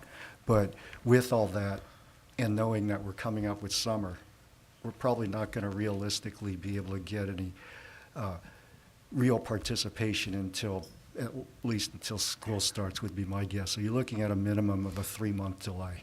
So that kind of answers the third question about the when. So let's work within those parameters. Well, we don't, but the practical reality of it is that you can certainly get started. I think realistically it's hard to get as many people together as you need to, irrespective of how much I don't like the California work year. But anyway, go ahead. If I could, I'm going to take a slight trip here to get to answer Councilmember Harf's question. We've been making concerted effort as your staff over the last couple of years to talk to you about the budget differently. And one of the things that is included in that is discussing the future ramifications of choices we make today. And I would argue that's actually a fundamental change in the way Larkspur's been discussing its budget. We are trying to highlight for you that to pull this cash out of your cash pool has some consequence. It's a little challenging to identify that specific consequence, but we have a rough idea, and that's what the staff report gives you. And there's leeway in there. You pull $200,000 out of your pooled cash, you pull $300,000 out of your pooled cash. You're still sort of with that same budgeting challenge of moving money around to make these things work. To be honest, the city's been doing that forever. It's just we didn't talk about it, I think, in a way that helps people understand the choices that you're making and that you're wrestling with. I think you all understood that. I think those of you who were on the council before me, you understood that at that time in the way your budgets were talked about and presented then. We're trying to increase the public awareness of the challenges that you're facing when you're making these choices. And so that's what we tried to highlight when this discussion came up. So to go to your question of what kind of capacity do we have in there, I didn't analyze that specific question because I was looking very specifically at the 250,000 number that we sort of estimated for this contract. I'm going to put poor Miss Orm's going to have a heart attack while I say this, but I bet if I work my butt off, I'll be able to squeeze some more money out of the cash pool and then make her life really miserable monthly as I try to figure out how to compensate for that. Are you having your heart attack? Yeah. Yeah. So, but I appreciate your honesty. That's what we do, and I think I told you the last time. It's a difficult question to give you a really specific answer because we just don't have that kind of certainty in the municipal world about what our revenues look like 4 or 5 years out. What we do know is what cash we have on hand and what we think our general revenue trends are going to be. And so my answer to you is if it costs $300,000 to do the process you want to describe, or it costs $200,000, it's the same general challenge, and it's the same sort of pool of things we really know are going to be on the horizon in 5 years that are going to be more challenging because of the choice you're making. And that's really the kind of answer I was hoping to solicit for the benefit of the public. I mean, this isn't just an esoteric exercise we're contemplating here tonight. It does have financial implications. It does require us to make choices. It inherently puts limits on what we may be able to accomplish, and I think gives us needed guidance in terms of how we structure the conversation going forward so that we make sure we don't do something that is foolish from a fiscal point of view. I completely agree with that. And I think making sure that we articulate and we quantify how much money we've spent if we go to decide to move forward, so that the public hears on a regular, updated basis that the process is not free and that part of this process is probably going to double what our original estimates were. And looking at our page funded projects, page 8, it definitely is a double. So, I mean, at the estimated things in here. And if we're all willing to accept that, knowing that the compromises are going to be that something else is not going to get funded, possibly, or that we have to be creative in the ways that we spend our revenue. I really think fiscal responsibility is why Larkspur has done so well. We don't have, in many ways, we're not swallowing up in debt. We've been very frugal, thanks to the leadership in advance of us. But I think we need to continue to see that our revenue is only projected to go 2% next year, and our budget, as Kathy has created it so far, is pretty much even. So this isn't a slush fund. I've had people say to me, "Oh, well, we've always been able to find the money somewhere." Well, here it is. Help me find it, because it's not as easy as that. So, on the other extent, I am very committed to the community space that we could potentially create here, but I want us to be reasonable about it too. That being said, Yes. Could I be indulged in one sort of editorial comment that may help you a little bit? Don't lose sight of, and this is something we've wrestled with, because I tell you, our staff meetings, we've gone round and round on what to recommend here as we wrestle with fiduciary responsibility recommendations and thinking about this community process. I think the prevailing argument that swayed me is you have an asset, an extraordinarily valuable, if not priceless asset, probably the last significant piece of public property to develop in Larkspur. And I don't know what the value is that we have to spend to protect that asset until we have it ready to be developed. But there is some value, and it's a big value. If you think of what you're spending as insurance on your asset, then you're not really spending that much money in the grand scheme of the value of the asset. And for business folks, that might be one way to think about what you're wrestling with right now. Because as I mentioned at the last meeting, I think you do a disservice to the asset and to the community and to the folks that fought to get that asset for the community if you let it sit fallow. Because all of us can point to places all over our locality and the broader region where public spaces were left fallow too long, and then problems ensue. And it gets harder and harder to make what you want out of that space. And just to clarify, and I think those are all totally valid points, and my desire to highlight the fiscal implications of this conversation is not to derogate that in any way. It's just simply to make sure we all understand that there are prices to pay, there are investments to make, there are good consequences for our community if we make the right choices. And I just want to make sure that we have an open conversation, that we all understand all of the implications for what we're doing. I think we do. I think this has been a very healthy and helpful conversation to highlight that. And I hope we have a community that supports us going forward, and that we support our community in going forward with a process that leads to realizing a return on that investment on that terrific asset. Thank you, Mr. Mayor. A question for the city manager, and maybe a question for the council. if interested, to direct the city manager to do the following. Would it be possible to bring to the council in the right way, under the right topic, a list of the assets that we have, including properties, et cetera? It occurs to me that there may be opportunities to generate revenue if there are things the city currently owns. We can talk about it as a council, as a community, that we may not need, or things that might create opportunities for surplus and sale. So that may be one opportunity that we could use to generate money to offset some of these other expenses.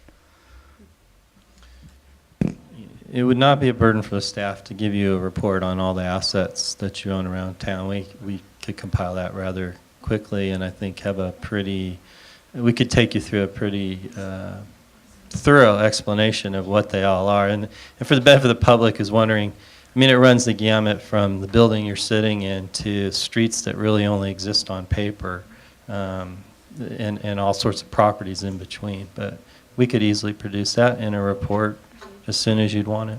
I would like the council to consider that and get that information for our consideration. One of the other tools that I know we've never touched it before and we've never needed to, but much of what you described in the staff report, as you said, was a cash flow thing because you have to manage $1 million to $1.5 million per month over the course of 3 months in terms of reimbursements, associated with the Bon Air Bridge project. So really, the costs that we're talking about are going to be bridge financing of some sort, whether it's a tax and revenue anticipation note or some short-term borrowing. Is that basically what you're talking about when you say additional For cash expense? flow? Yes. Yes, but, and I don't want to make all the other department heads jealous, we keep giving Mary Grace all this wonderful praise. She may have found a state program to expedite the transfer of monies for the bridge. That was in the consent calendar. Yeah, so we're pretty excited about that. That may reduce that burden you're talking about. And I take this opportunity, since I didn't have in the consent calendar, it was a really big score for Mary Grace to find for us. So that would reduce that cost you're asking about. Okay, But it does exist. But There's we a have- carrying cost issue and a cash flow issue where we might periodically incur some costs as we manage our money, or those temporary challenges, dips in funds. well, primarily it's the 8 months from April until your tax revenue in December. Right, that's correct. Yeah, okay. Well, if we needed to do some research on it, we certainly know of a neighboring city who has done that recently, and don't know if they're still doing it, but at least you can get a sense of what it costs them. Okay, Yeah. I'll just leave that hanging there. Well, ultimately, I think what we're going to need is, as close to some kind of dollar estimate, because, as Kevin has pointed out, there's going to be a real cost to it. And I think when you look at things like any other project, if there weren't any constraints, you'd be balancing out the 3 legs of a construction project, which is the money, the time, and the quality, and, and aesthetics. But, so here we're asking for more time and we're asking for different quality, and yet the financial leg has to stay stable. So, I think for tonight, what you've heard is the council's desire to continue the process. I don't know if this council is ready to say how many people they'd like the committee to be. If anybody has any sense of that, at least we can give staff some direction on that and they can begin to set it up. Yes. I'd like to schedule the first town hall meeting and make a plan regarding those meetings and how many we might expect to have, and then bring it back to the council to talk about how to enhance the advisory role of the committee. because I'd like to have some sense of how this goes first, and speaking for myself. And I don't see any rush to nail a number down right now. Okay. And I think what you need to do, or probably need to have, is what you're going to do with LMS, because basically they have their own internal planning, and they're looking at December. So if we were to give them some reasonable extension where, you know, council is looking at this process, we need to extend, let's call it, say, another 3 months. You know, what is it going to cost in terms of their idle time, or how much do you think we'll need to wait on the back end in order for them to re-engage again?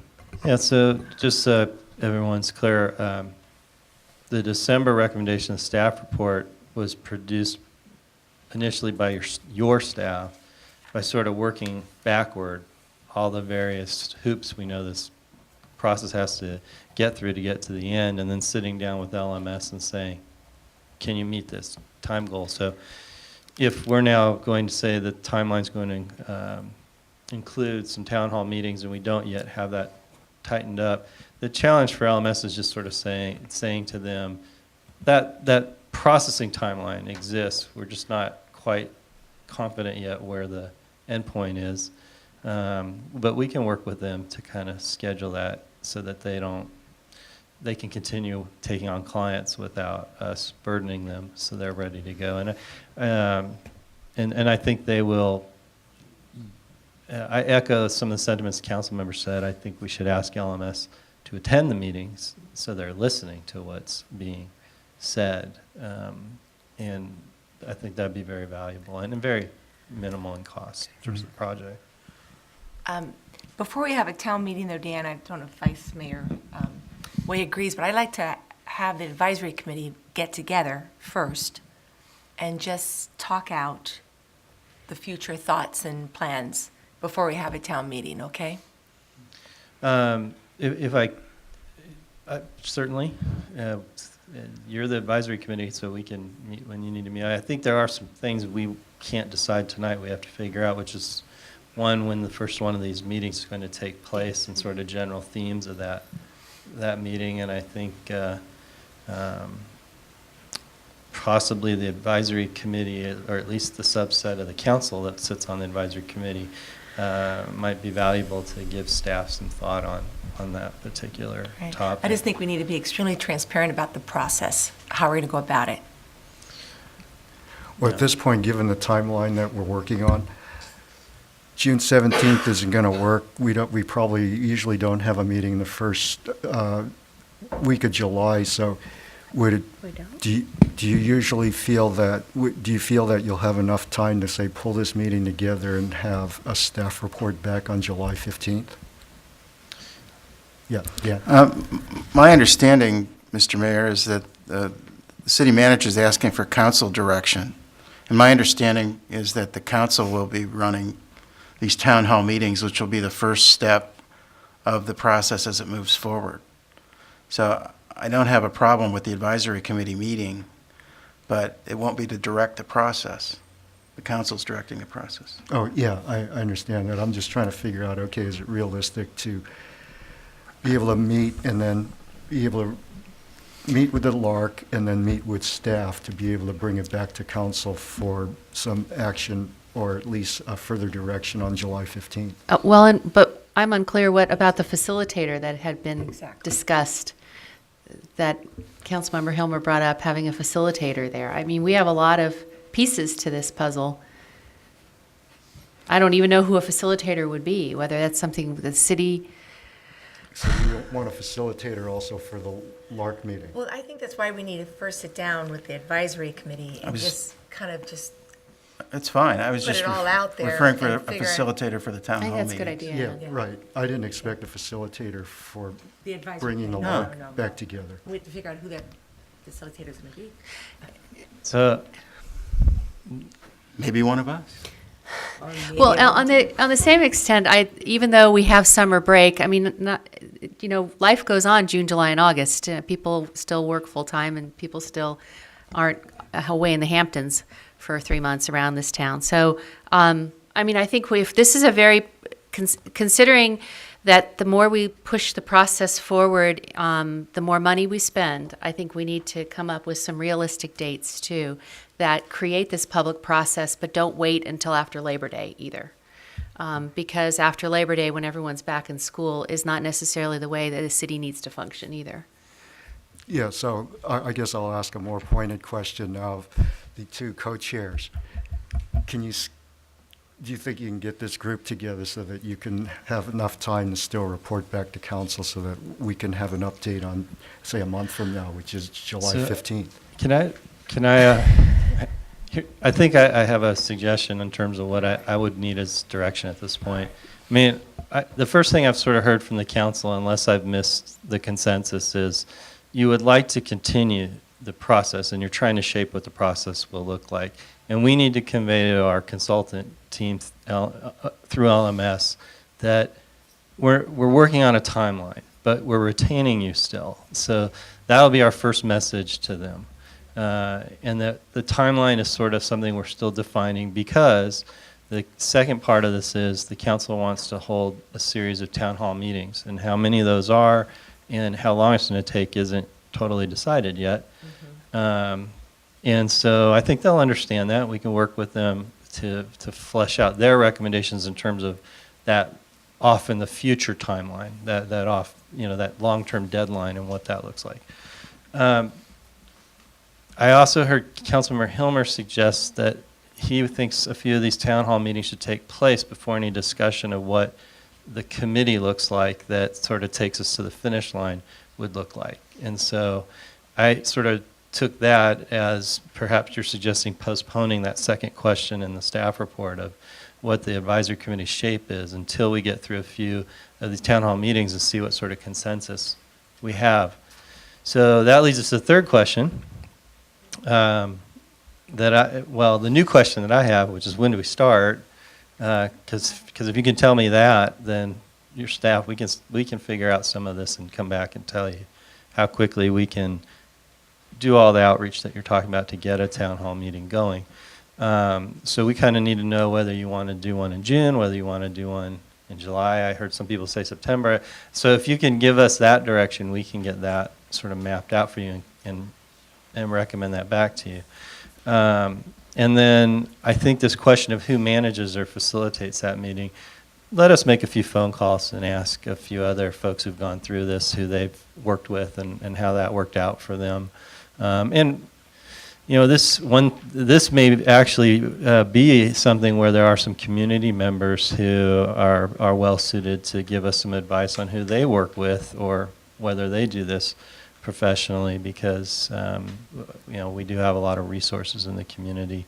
I think that we can sort a lot of that out. So the direction point I most need right now is when you would want to have one of these first town meetings, so we could start sort of planning for that. How about the first half of July? That's Well, 4th of July.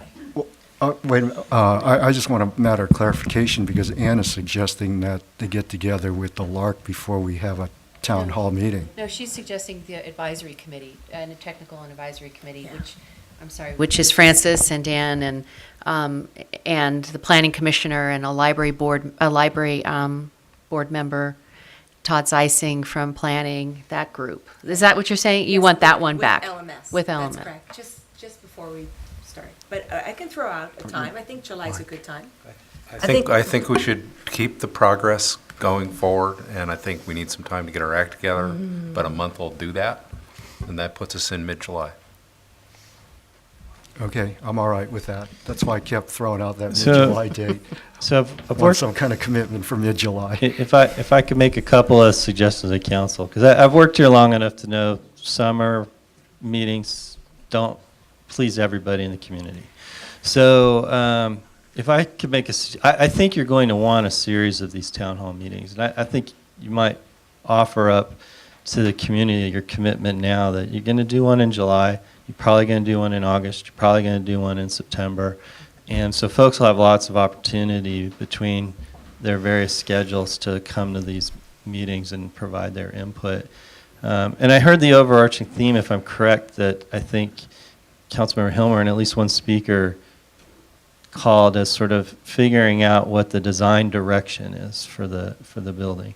And so I think that's a theme the staff can understand, and we can start to capture sort of whoever we retain to facilitate these meetings.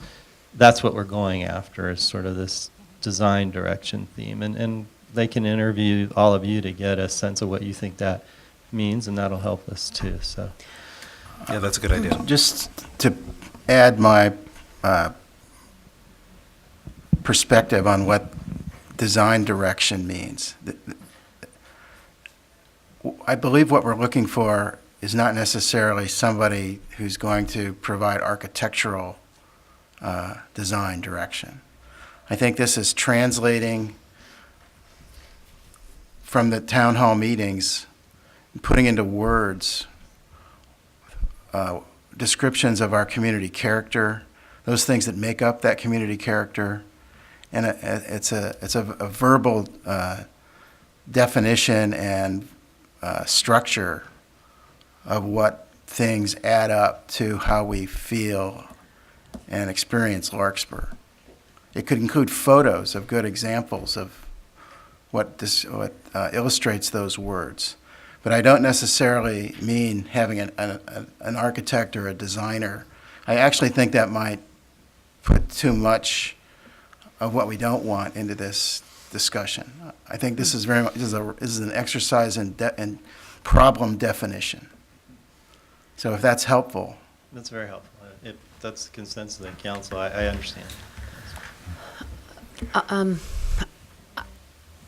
I think item number 2, I'm still unclear as to whether we have consensus on that, which is expanding additional members of the advisory committee.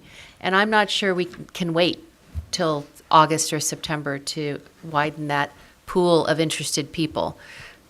The recommendation, staff recommendation to council was to invite 2 or 3 members of the master planning committee and members of the Heritage Preservation Board.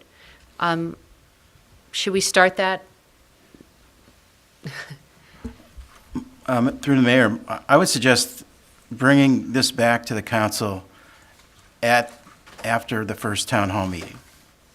Yeah, I'd agree with that. All right.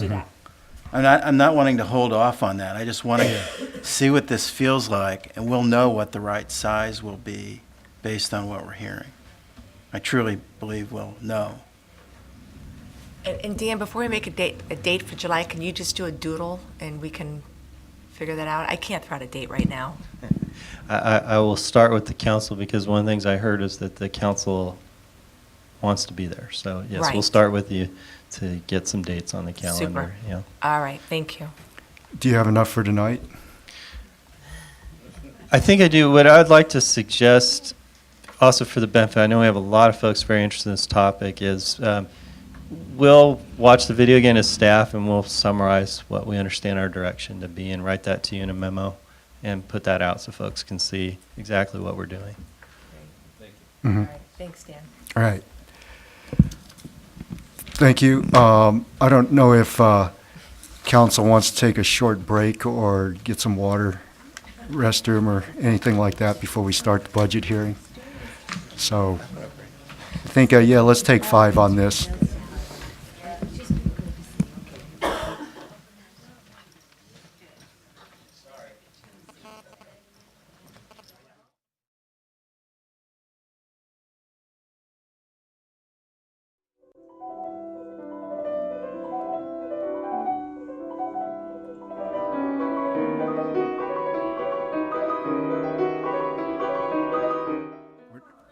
Now we have a second business item for tonight, which is our budget for 2015-2016. So I will turn that over to City Manager Dan Swartz and Finance Director Kathy Orm. Thank you, Mr. Mayor and council members. This is the third of 4 different budget sessions that we've been doing with you this year. And this is the one where we've handed you an awful lot of data to start to digest so that you can go through it, ask the questions you'd like to ask this evening, give us some direction as we prepare the final budget. After we published the staff report, we completed our compilation of the special revenue funds. So there's a separate sheet about that on the dais that walks through all the revenues outside of the revenues associated specifically with the general fund. A couple of notes that I want to make about the item before we move forward. One is a correction. I misexplained something. I failed to explain something correctly in my memo to you. I had said that the lounge, the Hall Middle School lounge, was no longer in existence, and hence the revenue stream had gone down. I had a notation that a teen lounge program had been shut down, and I also saw a revenue box that said nothing was in it. So I made the faulty conclusion that the Hall Middle School lounge was not functioning anymore. I've been assured that it's alive and well and thriving by Recreation Director Dick Whitley. It's the lounge program that we were doing at Kent Middle School that wasn't having a high enough participation rate to continue. And the reason the revenue looks wrong is we booked the money in a different account, so we'll correct that before your final budget comes out so that you won't see that odd discrepancy there. So my fault, a little miscommunication, and I want to make that clear to you. The other thing I want to make clear is when we bring you the final budget, we hope to bring you the recommendations for what to do with the Measure C money. We're still working through the Measure C committee to have that discussion. It's quite possible the staff recommendation and the committee's recommendation won't be the same this year. We're having a pretty healthy dialogue about the use of some of the Measure C money, which is one of the purposes of that committee. But what we are confident is all of the money will go into capital. So we showed it in the preliminary budget is all transferring into capital. It's what the split will be of different capital issues that is still being discussed with the Measure C committee. So just want to make those 3 points before I jump into the staff report. We seem to have a problem. Maybe our equipment turned itself off. Ah, okay. So while we're waking this up, what I can say that we're excited about is that we've brought you a balanced budget. That was no small feat this year because we had to account for the $500,000 hit that we're taking from CalPERS that we hadn't been able to schedule well. We have come up with a proposal for how to deal with a first installment of an OPEB trust payment, which is a goal of the council's. However, that proposal that we've come up with for you, and we discussed this a little bit at your last meeting, it requires a policy decision on the part of the council, which is to change the amount that you're paying into the bridge fund from the general fund as repayment for the CalPERS side fund loan that the bridge fund made to the general fund a few years ago. So, you know, that is a decision you'll have to make. For those who are on the council at that time, you'll recall that we did discuss when that loan was set up that the repayment program was at the discretion of the council and the pace was at the discretion of the council. Staff had recommended 10 years as the repayment window, and we just took the loan amount and divided it by 10, and that's how we came up with the number on the schedule that you see. But you could amortize that repayment plan any way you see fit. There's no legal restriction on that decision. It's a policy decision. And as you know from other discussions we've had this evening, while we aren't coming to you lightly with recommendations about use of the bridge fund money, we are comfortable that there's sufficient money there to handle our obligations to complete the Bon Air Bridge project, which is the fund's primary responsibility at this point.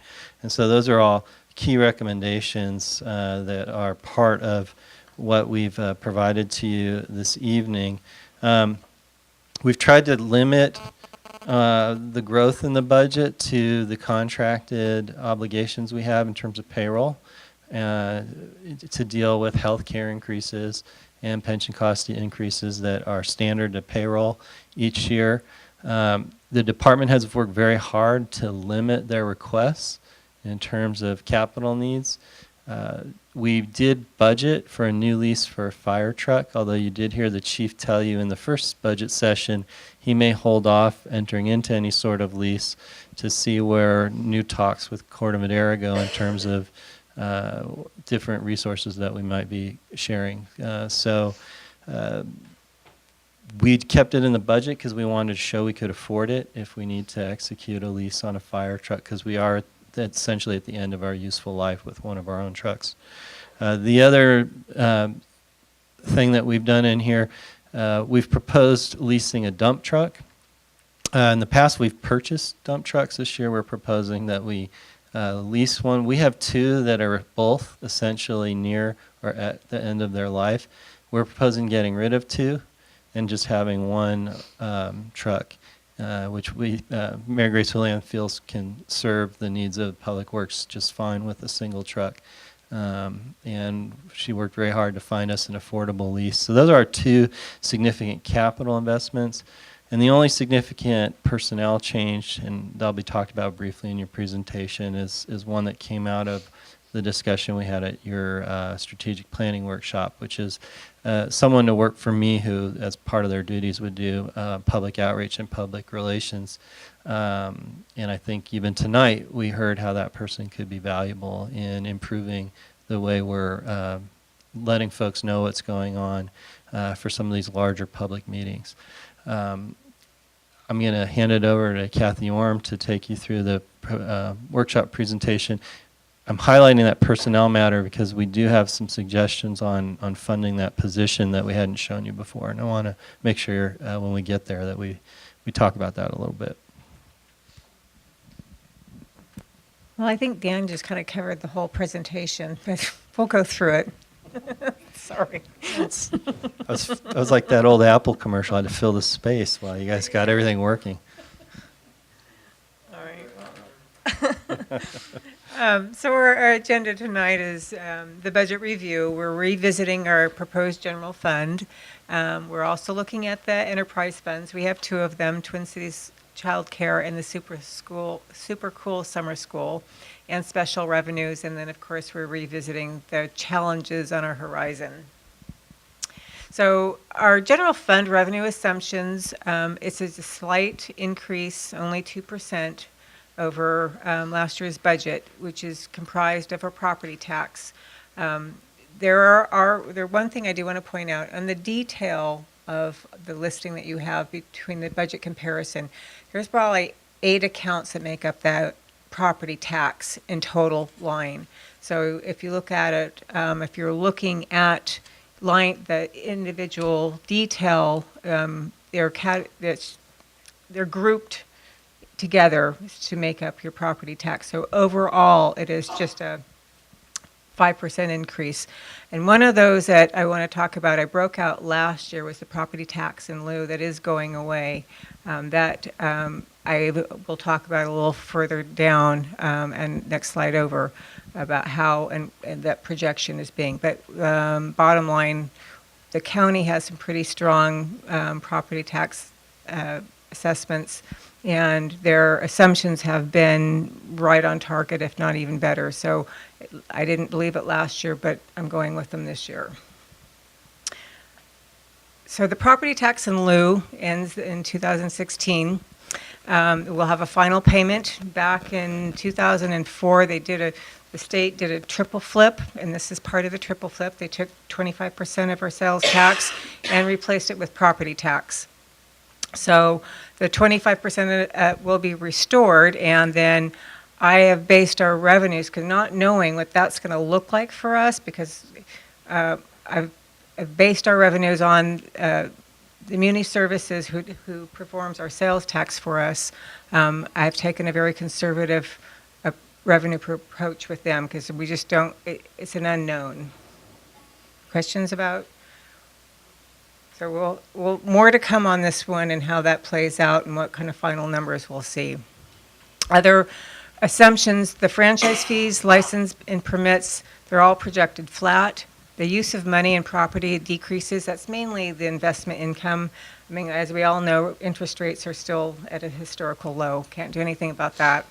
Charges for services have decreased, mainly because I'm basing the revenues more not on what projected I think we're going to receive, but what I've seen historically that has come in cash-wise, and trying to keep moving more towards looking at it on a cash flow basis. It's about what kind of cash we're coming in, what's coming in, instead of what we think we might do, because we need to get real and things are getting kind of slim.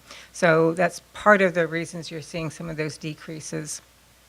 And then other agencies, the state mandates, they're kind of winding down. The Brown Act is a perfect example of that, of where they've decided that we're no longer, you're not needed to do the Brown Act anymore, but they didn't want to pay for the agendas anymore. That's part of the state mandates we got back. So those pieces are winding down. And then the OES fire reimbursements, we don't know what are the fire department, where they're going to go, where they're going to be needed. So I'm not budgeting for it. Will we get money? I mean, this is money that we've already spent in one respect, because we're paying the payroll and for these people to go out of state. So we should be reimbursed for it, but I'm not going to include it in a budget projection to cover other costs. Just to chime in, maybe for the benefit of anybody watching, and also for the newer council members, what Ms. Orm's alluding to with state mandates, a great example is we are no longer mandated to comply with certain elements of the Brown Act, of the Public Meeting Act. And we could probably argue all day what the state was trying to do, but I think fundamentally what they were trying to do is no longer have to reimburse local agencies for that compliance by making it no longer mandatory. And of course, you, like many agencies, made a statement of commitment to those principles, but it was a nice way for the state to no longer have to send us a check. And also I wanted to bring up, I brought up, as a governmental agency, we are under a modified accrual, and really what that means is that we recognize our revenues at the time of exchange, but they also have to be, and this is key, available. So I think then, so we are not a full accrual, so we are kind of looking at a half-bred cash basis type of accounting. So I move more budgeting-wise towards that as well. This is the categories of our budget revenue. So we have our property taxes, sales tax. Our sales tax has been down for 2 quarters. I think this is something that we have to keep an eye on, that we saw an upward trend for one company, and our outlook has not been very good. So I've budgeted a decrease in that area. Our other taxes would include business license, transfer tax, and TOT is the major category in that trend. Is doing healthy. Franchise fees are also healthy. This is where we'll seeing our MTC is going away, and we've included an extra $24,000 that we were paying out in admin fees that we should see coming in. I talked about the use of money, which is the where investment incomes lie, and other agencies. Everything else is pretty much flat. This is what it looks like in a pie chart, with our property tax and sales tax followed by other taxes being our largest revenue sources. And so these revenue sources really are our operating monies to cover our expenses. So getting into our general fund expenses, the general fund, bringing back to you to budget, to balance the budget, is that I reduced the side fund loan payment by $130,000. And what this allows us to do, which includes, and there's quite a bit actually, I think it's kind of incredible of what all of this budget is actually including for additional expenses, is the $100,000 OPEB to be put into a trust fund this year. We've talked about the PERS accrued liability that we owe. That's the lump sum payments that have been included this year. It's about $500,000. Dan was mentioning the fire truck lease, which is in a total of $95K over a course of 7 years. It's $95,000 a year over the course of 7 years. The dump truck, lease for Mary Grace, sorry, Mary Grace. And it also includes the 13.9 thousand for the MCA homeless program. I'm not going to say it because I know I won't say it right. It also includes technology fees. So for all of our computers and Marin IT was being captured over into another fund, and it wasn't really being funded. We weren't covering our expenses, so I brought it back into the general fund and I departmentalized it. So all departments are paying for their computers and their portions of internets, Ethernets and opticals. We also, as Dan said, they have a new public relation administration position that we've put in per the council's direction. We moved one position from administration to planning, and the health benefits have been adjusted to actuals. And when I say in the budget realm, I had left where the city was paying the health benefits for 100% for all employees, which we know isn't true. New employees come in and they have an 80-20 split. I put that in and it reduced some of the departments dramatically depending on how many new employees they have. So you'll see that will be that's why you'll see decreases in health benefits in a lot of areas. I also had adjusted the retiree health benefits to reflect more of actual of what we're paying. Continue on to talk about the new public relation administration position that is proposed to fund part of this out of the TOT special revenue fund. And I think, Dan, you want to... So one of the things that the council's talked about with me in its strategic planning workshop, and many of you have expressed to me offline, is a desire that either myself or whoever I get to support me increase outreach to the business community. In thinking about how we can do that, we have a fund that you set aside, and one of its purposes is to help the city, help the business community. So what I've proposed in this budget is that a portion of the money in the TOT fund be used to pay this person to reflect that we're going to invest a fifth of this person's time directed toward the business community and outreach to the business community. It helps us in terms of the general fund budget, and I think it reflects the reality of how we will direct this person's activities. We're also looking at one or two other potential pots outside the general fund that could help fund this position. I'm proposing these things because not only do I think it reflects what this person's breadth of responsibility will be, but also given the other constraints we have in the general fund, I think bringing on a new person, we need to make sure we do it in a way that ensures that new position doesn't create any stability issues elsewhere in the general fund budget.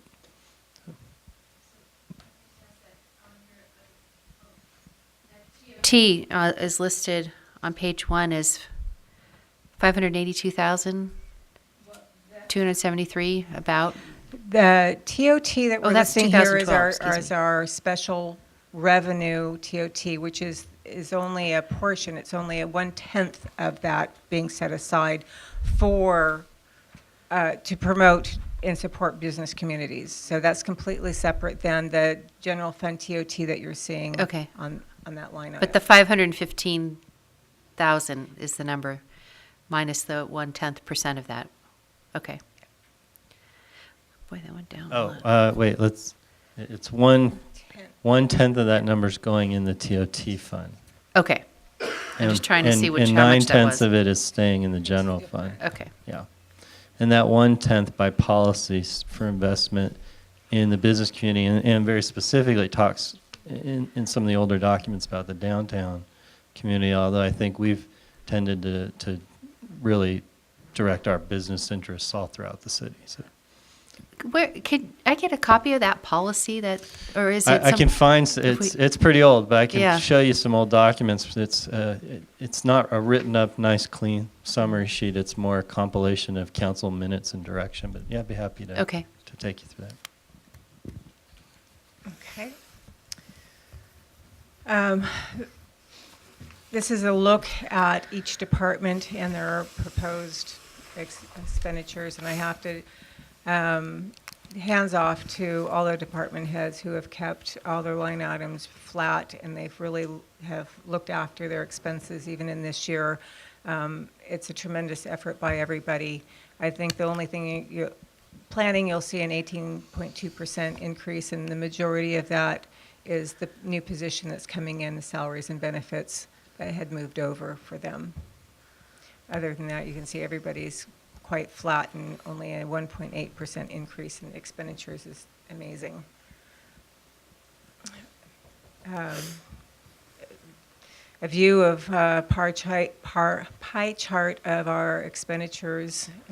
You can see it goes to a variety of different departments. We've talked about our historical medical rates and how they continue to go up. We should be seeing getting our PERS rates soon, I would hope. Maybe by the next council we'll have truer rates to be able to follow up on. PERS, we've talked a lot about PERS and their rates. The drop, of course, is when we paid off the side fund, and it's starting to go back up because of the lump sum payment, unfunded liabilities that are showing up now. That's the 500,000. Yes, exactly. And that's not a one-year lump sum. That is a continuation of for the next 20 years. We have like that was my next question. Over a 20-year period, it's about $5 million of unfunded liabilities. I created this slide last time, but it also shows, I mean, if you look at the red block and the blue block is what we're like pay as we go now, and then the unfunded liabilities is the 10 and 11% on top, for safety and miscellaneous, and it's they're not that far off. They're all pretty similar. So that tells you the story of our unfunded liabilities kind of high. And all I can say here is that thank God we did pay off the side fund loan, and we had brought it in-house to save the interest expense, whereas those blocks on top would be a lot larger. We also have enterprise funds. We were also reviewing other funds besides the general fund.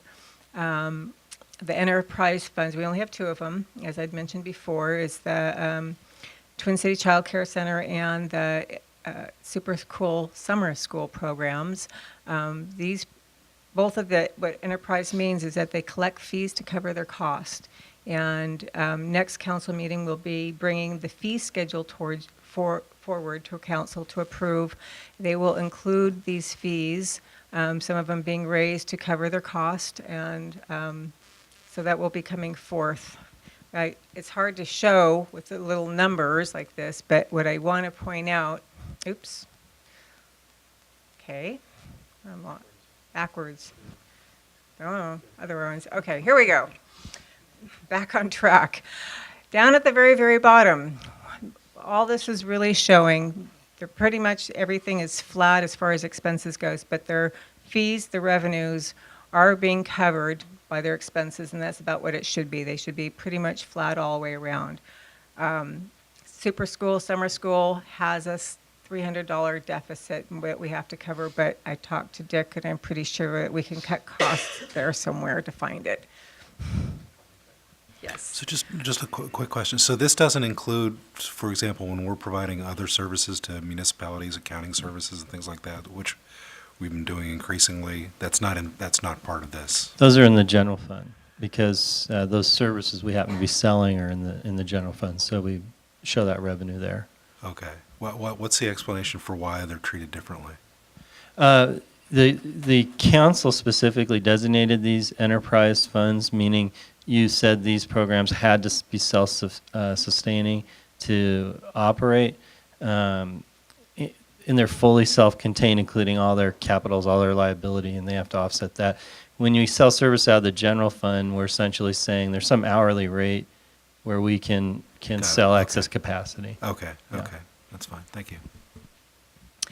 We're also covering special revenue funds, and this is the special revenue funds are collected and set aside. They're restricted for very specific uses, and most of our special revenues are for capital projects. So this is where Mary Grace and I, this is our check and balance. I collect them, she spends them. So we check and balance each other here. So I'll go through just to Which have is more fun? collecting. So the gas tax, which comes from the state, Measure C, most of that is going towards roads, vehicle road impact fees. They're all collected for road improvements. And Mary Grace has a presentation later to talk about how she's spending those monies. Storm drains are assessed for the property taxes that are collected. Park development obviously is restricted just for park fees. That can also be donations as well as developer fees.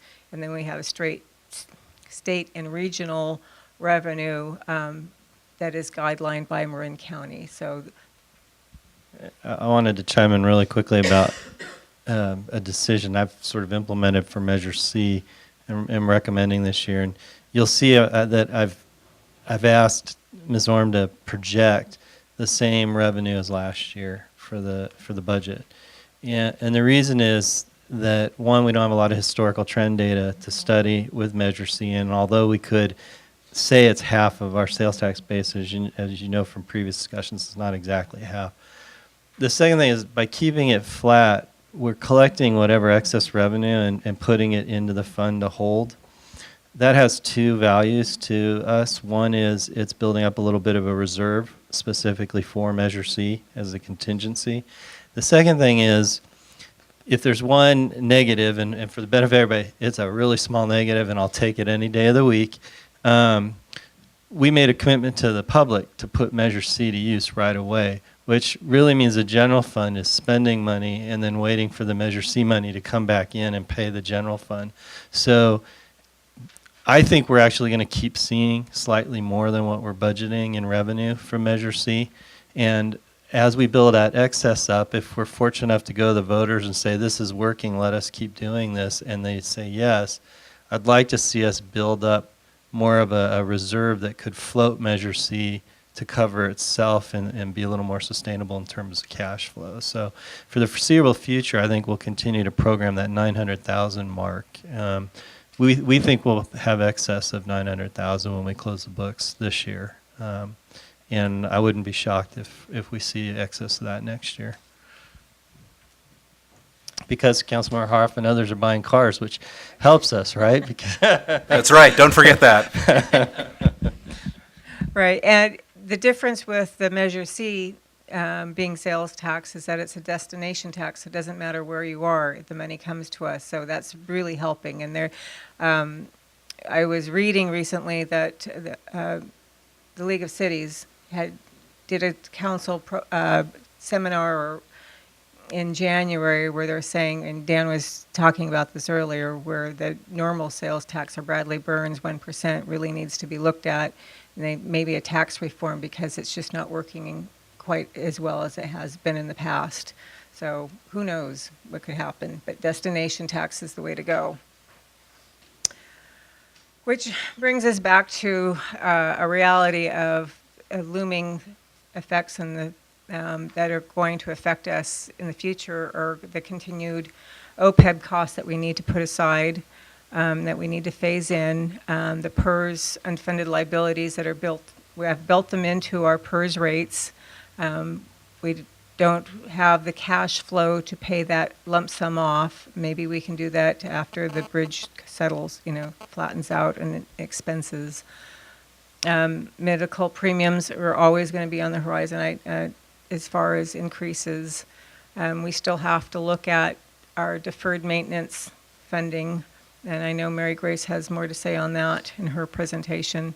And then I have found a way for, at least in the equipment fund, to bring that back into the general fund, which I incorporated those costs that were out there, which were our Marin IT costs and our computer costs, all of our IT costs, and departmentalize them. So the budget took a hit on that, about $129,000 to bring back in. So that's one. We still have to look at the insurance fund and make sure that that gets covered. And then the ongoing stationary plan, that it's unbudgeted, and we need to look at funding process for that. So those are always the list, and hopefully it doesn't keep growing. But Dan just added another one tonight that I can add to the bottom. So more to come, more to come. But that's the end of my presentation for our funds, for the general fund, our special revenue fund, and our enterprise funds. Are there any questions or any slides you want me to go back to, Larry? Yeah, any questions for Kathy? Yeah. Could you just explain the last item there, which was the station area plan, unbudgeted funding for planning process? I'll take that one. So the consultants had a fixed price contract essentially with a scope of work, and then a combination of factors played out at the end of that process. One is we requested some changes to the scope on an urgency basis because we were dealing with significant public outreach that we hadn't programmed into that scope. So that created some challenges. Also, some of the analyses that was necessary to get us to the finish line and to be responsive to the public hadn't been programmed into the scope. So what we're really doing now is kind of still going back and forth with the consultant about what was our responsibility and what was their responsibility. It's pretty typical. I think what's unusual here is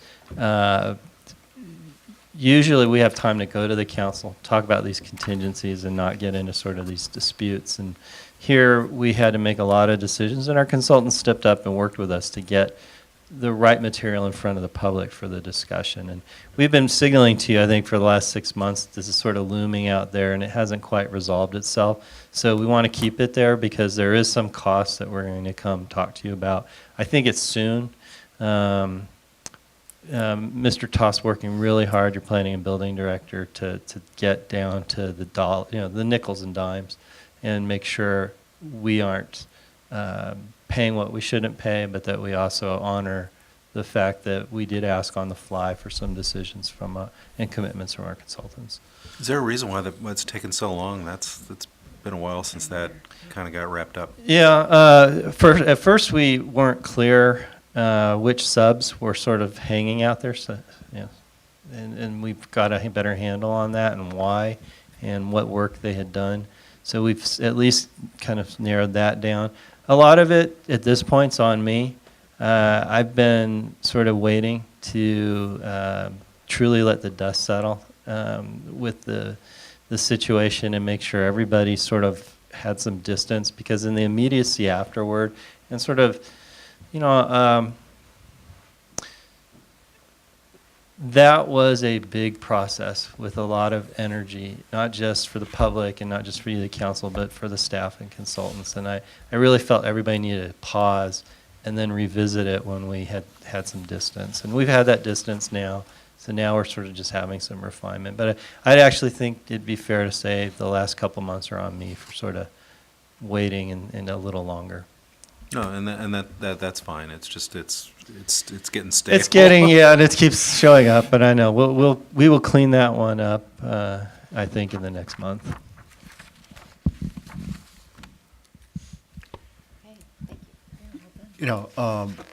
Last meeting, Chief Senate brought up the possibility of working more towards other partnerships with different local fire agencies.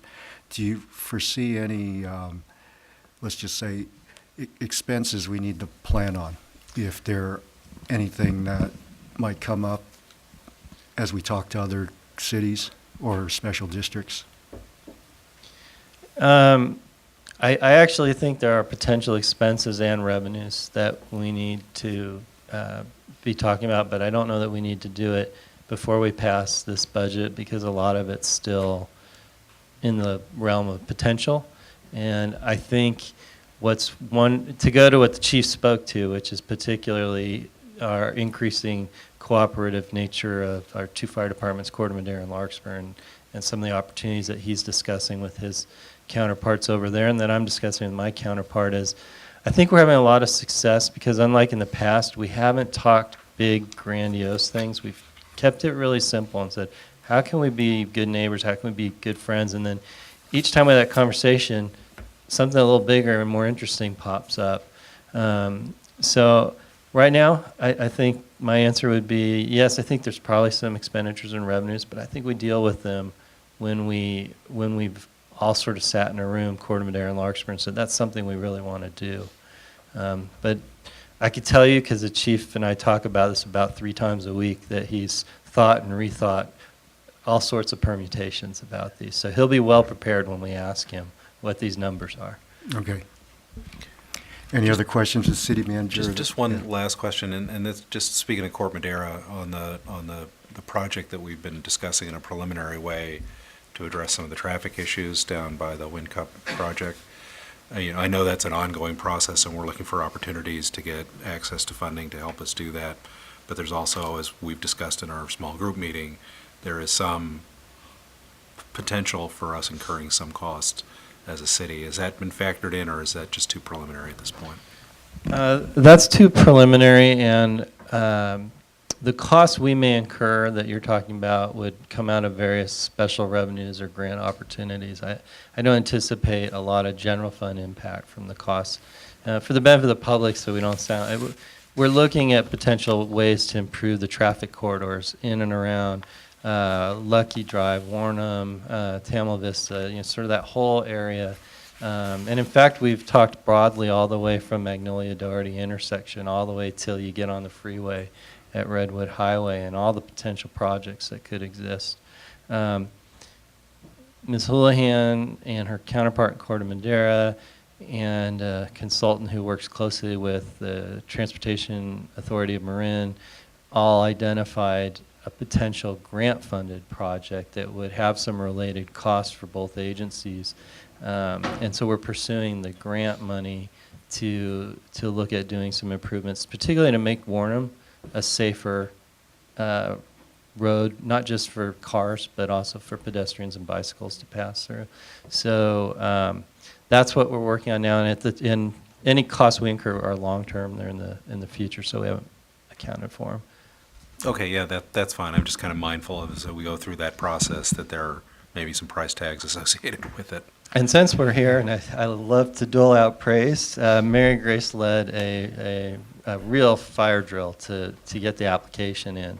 And I received a nice thank you from the town manager in Corte Madera, Dave Bracken. He really appreciated it. I think she bolstered some of their staff limitations to help get that to the finish line. So that grant application would be in, and it benefits both jurisdictions. That's news to me, and that's terrific to hear, actually, yeah. So, and it's in. We turned it in on time. That was a drill on Friday, right? That's amazing. Yeah, that's okay. terrific. Yeah, I remember that. Okay, before we head into the capital improvement program portion, would any member of the public like to address the council or have any questions for staff on the 2015-16 budget?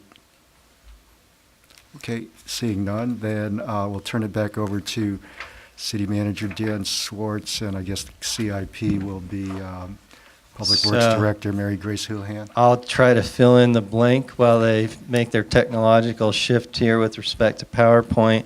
On the dais, we gave you, and this will be relevant later as we talk about the CIP funding, there's a kind of very rough draft, and I apologize it's so rough, but there's a spreadsheet, has 2 columns on it.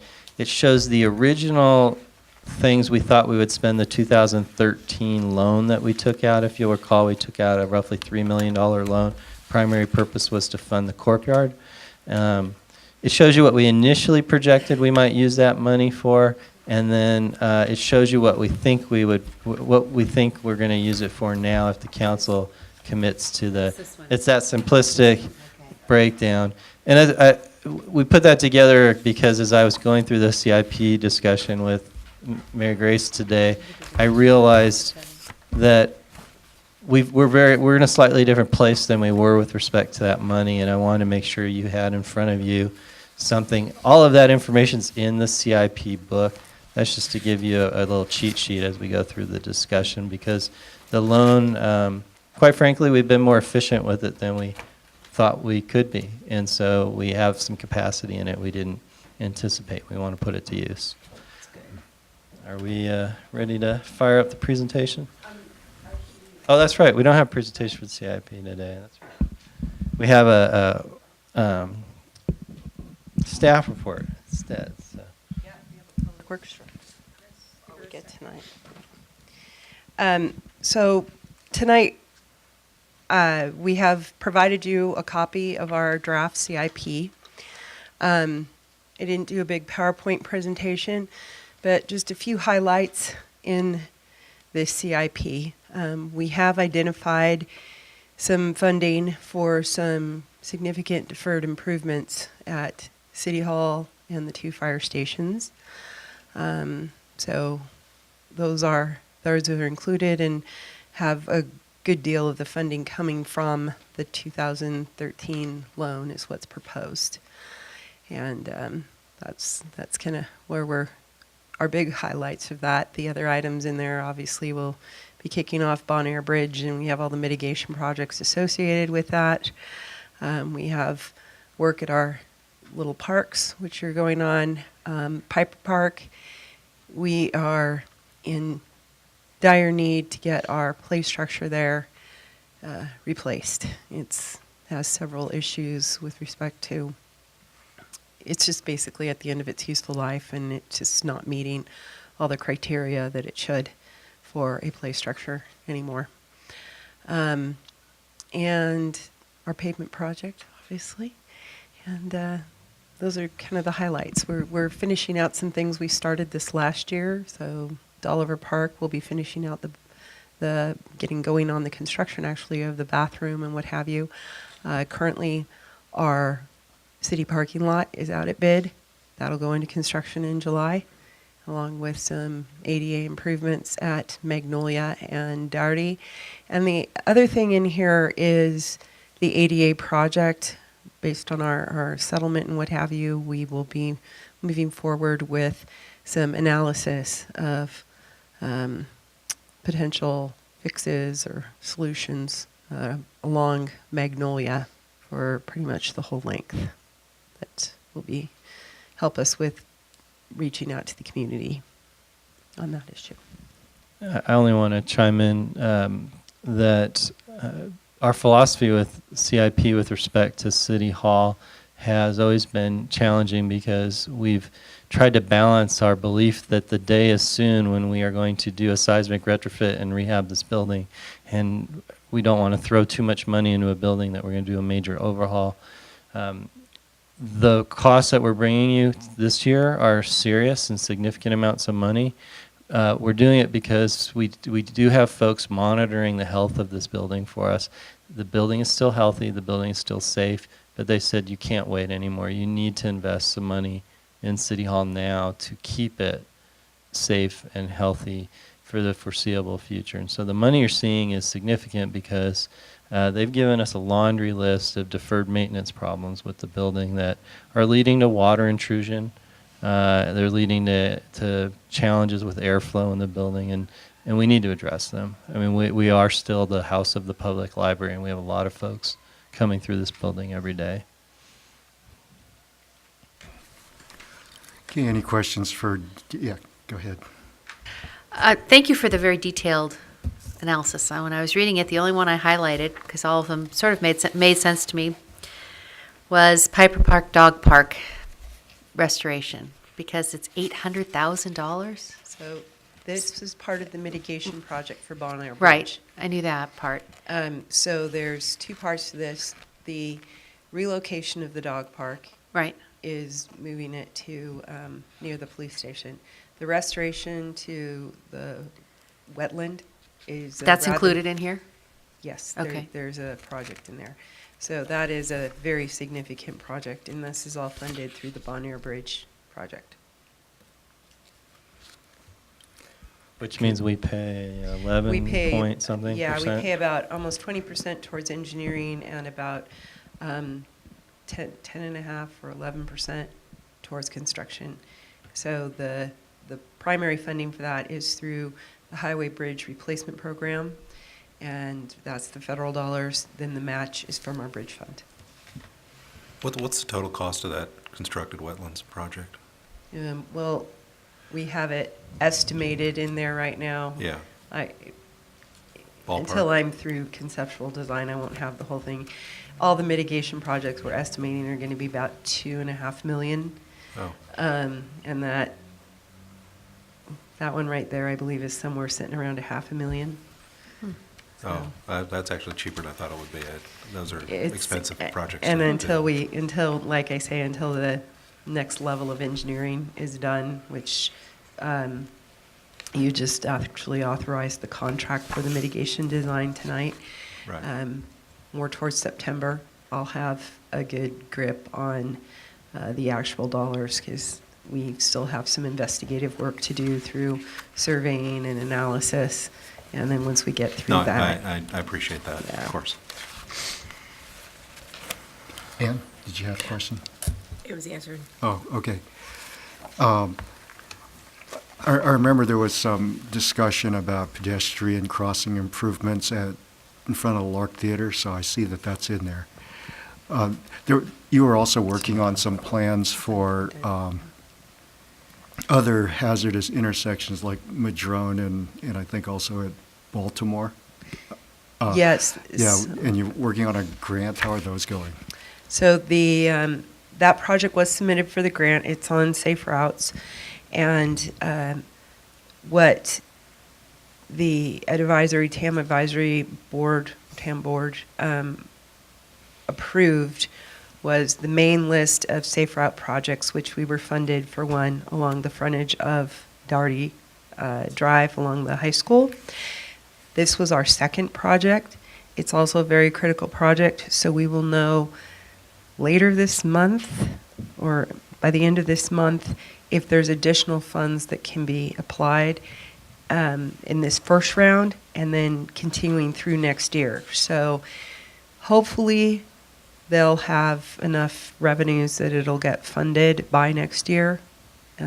We're still on the pulse on that one, but it is at least eligible and on the list.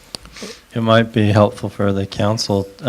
There's a page 1 of the unfunded section of your CIP document, and unfunded doesn't mean we're ignoring, and in fact, we're actively working on or having some level of discussion for the first 3 on that list, which are the 2 crossing improvements that you're asking about, Mayor Chu, and then also we are talking to the marina residents about issues in the lagoon, which we've identified as a project. Also at the bottom of the list, the school district has engaged us in talks about the future of the Hall Middle School turf field. So we have 4 of these actually that we're at some level of discussion now, and any chance we get to identify ways to fund these other projects, we're working on those too. And do we share that with Hall Middle School?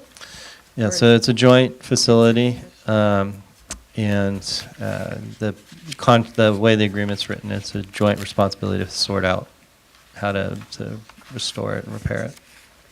I do have a question. Oh, yeah, go ahead.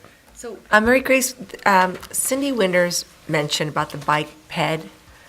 Why did you use Alta? What is Alta? I know what it is, but why didn't you pursue using? We are using Alta. You are using Alta. So we are working with TAM, as are the other cities throughout Marin.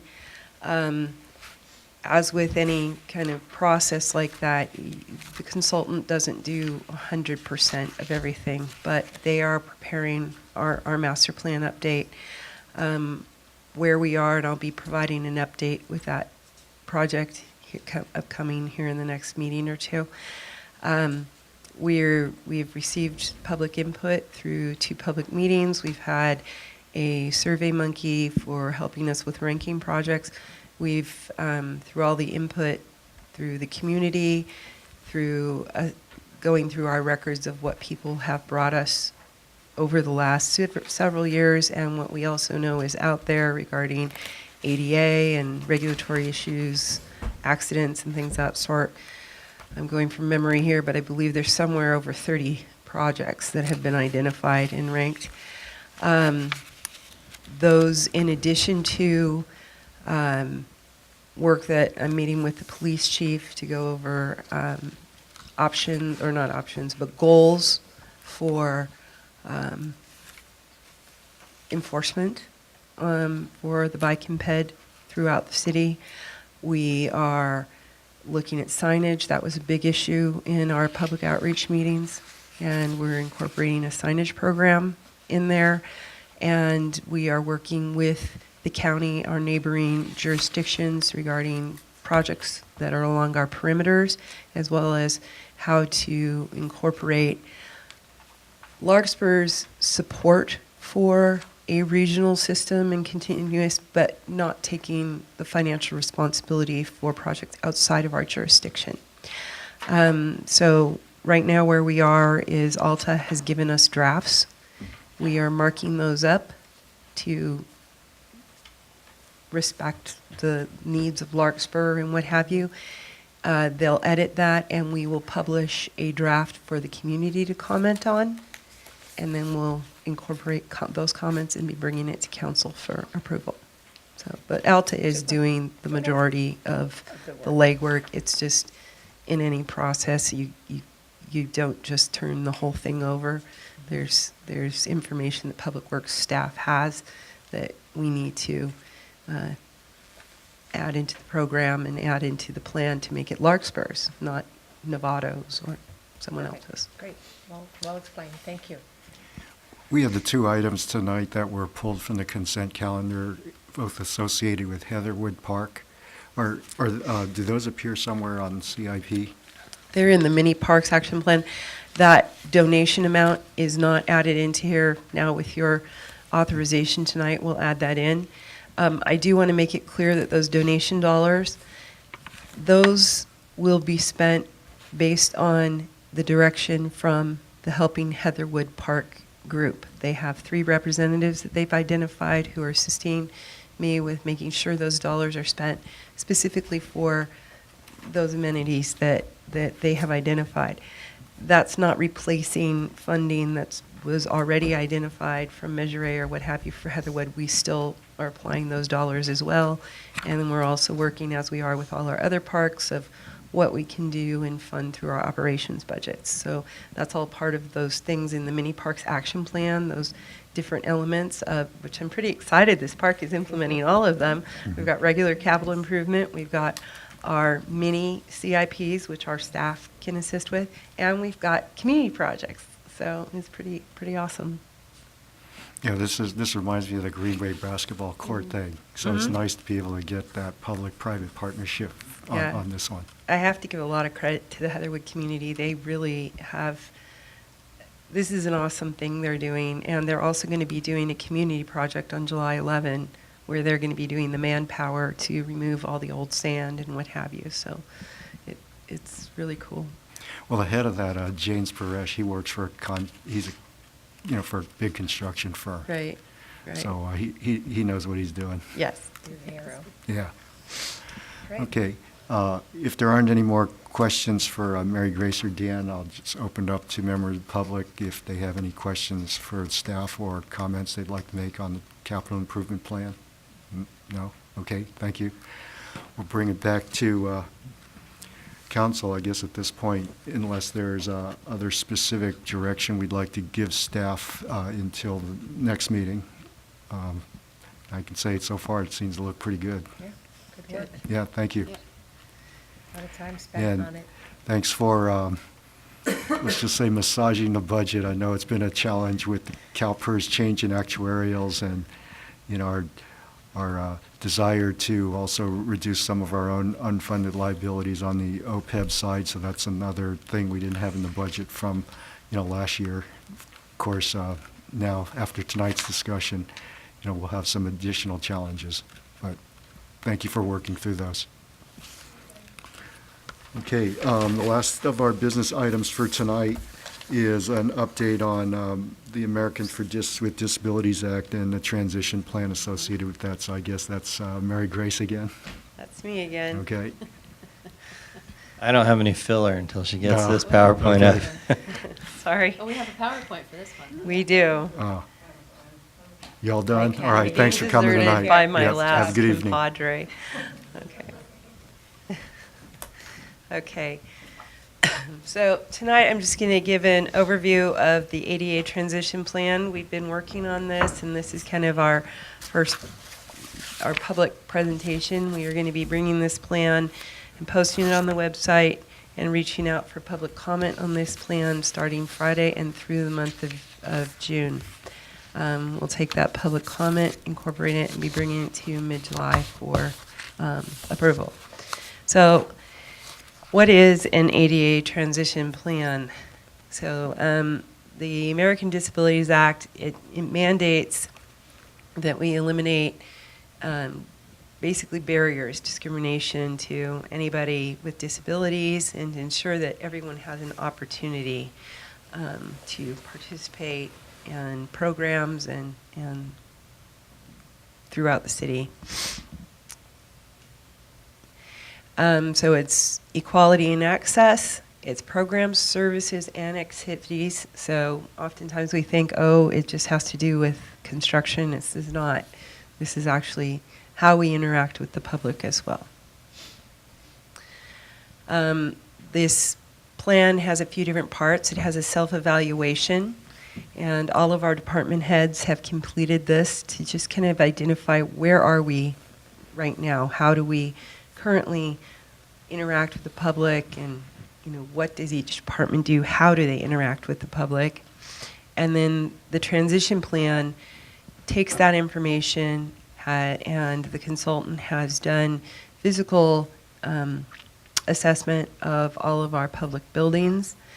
We've had an assessment of all our public rights of way and identified where we have physical barriers. So the other thing that happens through this plan is we identify a responsible person to oversee this compliance process. So in the self-evaluation, we did policy review of our municipal code, determined the current level of access to programs and activities by meeting with the staff and administering the program accessibility questionnaire. This has all been completed. And then develop a draft self-evaluation report for the basis of implementation, and that's what we're just completing. So Title II compliance, what does this mean? Accessible and adaptive equipment, so provide devices and items that allow people with disabilities to improve their ability to function independently. Customer service, how to accommodate our disabled community and provide customer service. Notice requirements, how the public is informed and meeting the ADA accessibility guidelines for programs and services and activities. Providing printed information in multiple formats, including potentially braille or large print or audio tape. Televised and audiovisual public information. We're now on TV. This is great. And ensure that that's able to be disseminated to the public. Our city website, making sure it's available in accessible formats. Public phones and communication devices, being able to communicate with the hearing and speech impaired. And then training and staffing. So provide training to our staff on how to be able to work with the disabled community. Program eligibility and admission, ensure that services don't discriminate and are able to provide to those with disabilities. Make sure our public meetings can service disabled persons. Transportation services, ensure that there's systems available for all. And tours and trips, evaluate the destination of a tour trip and provide accessible information for those with disabilities. Use of consultants for delivering program services. So ensure that the consultants maintain obligations to keep the city's programs accessible. Emergency evacuation procedures, how people are going to be serviced in case we have something happen in one of our facilities. Make sure our facilities can serve the disabled community, or that we have options to serve the disabled community in an alternate location. And then special events that we provide options to have disabled attend and participate. The transition plan addresses two parts. So we're talking about facilities, so those are our buildings, our parks, our grounds, and then public pedestrian rights-of-way, so curb ramps and high intersections, things of that sort.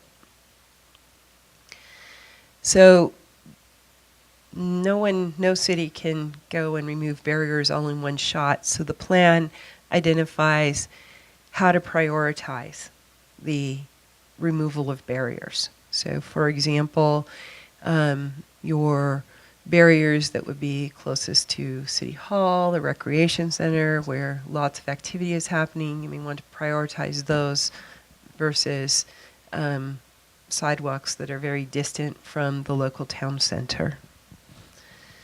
Access to programs and activities and services need to be prioritized based on criteria. And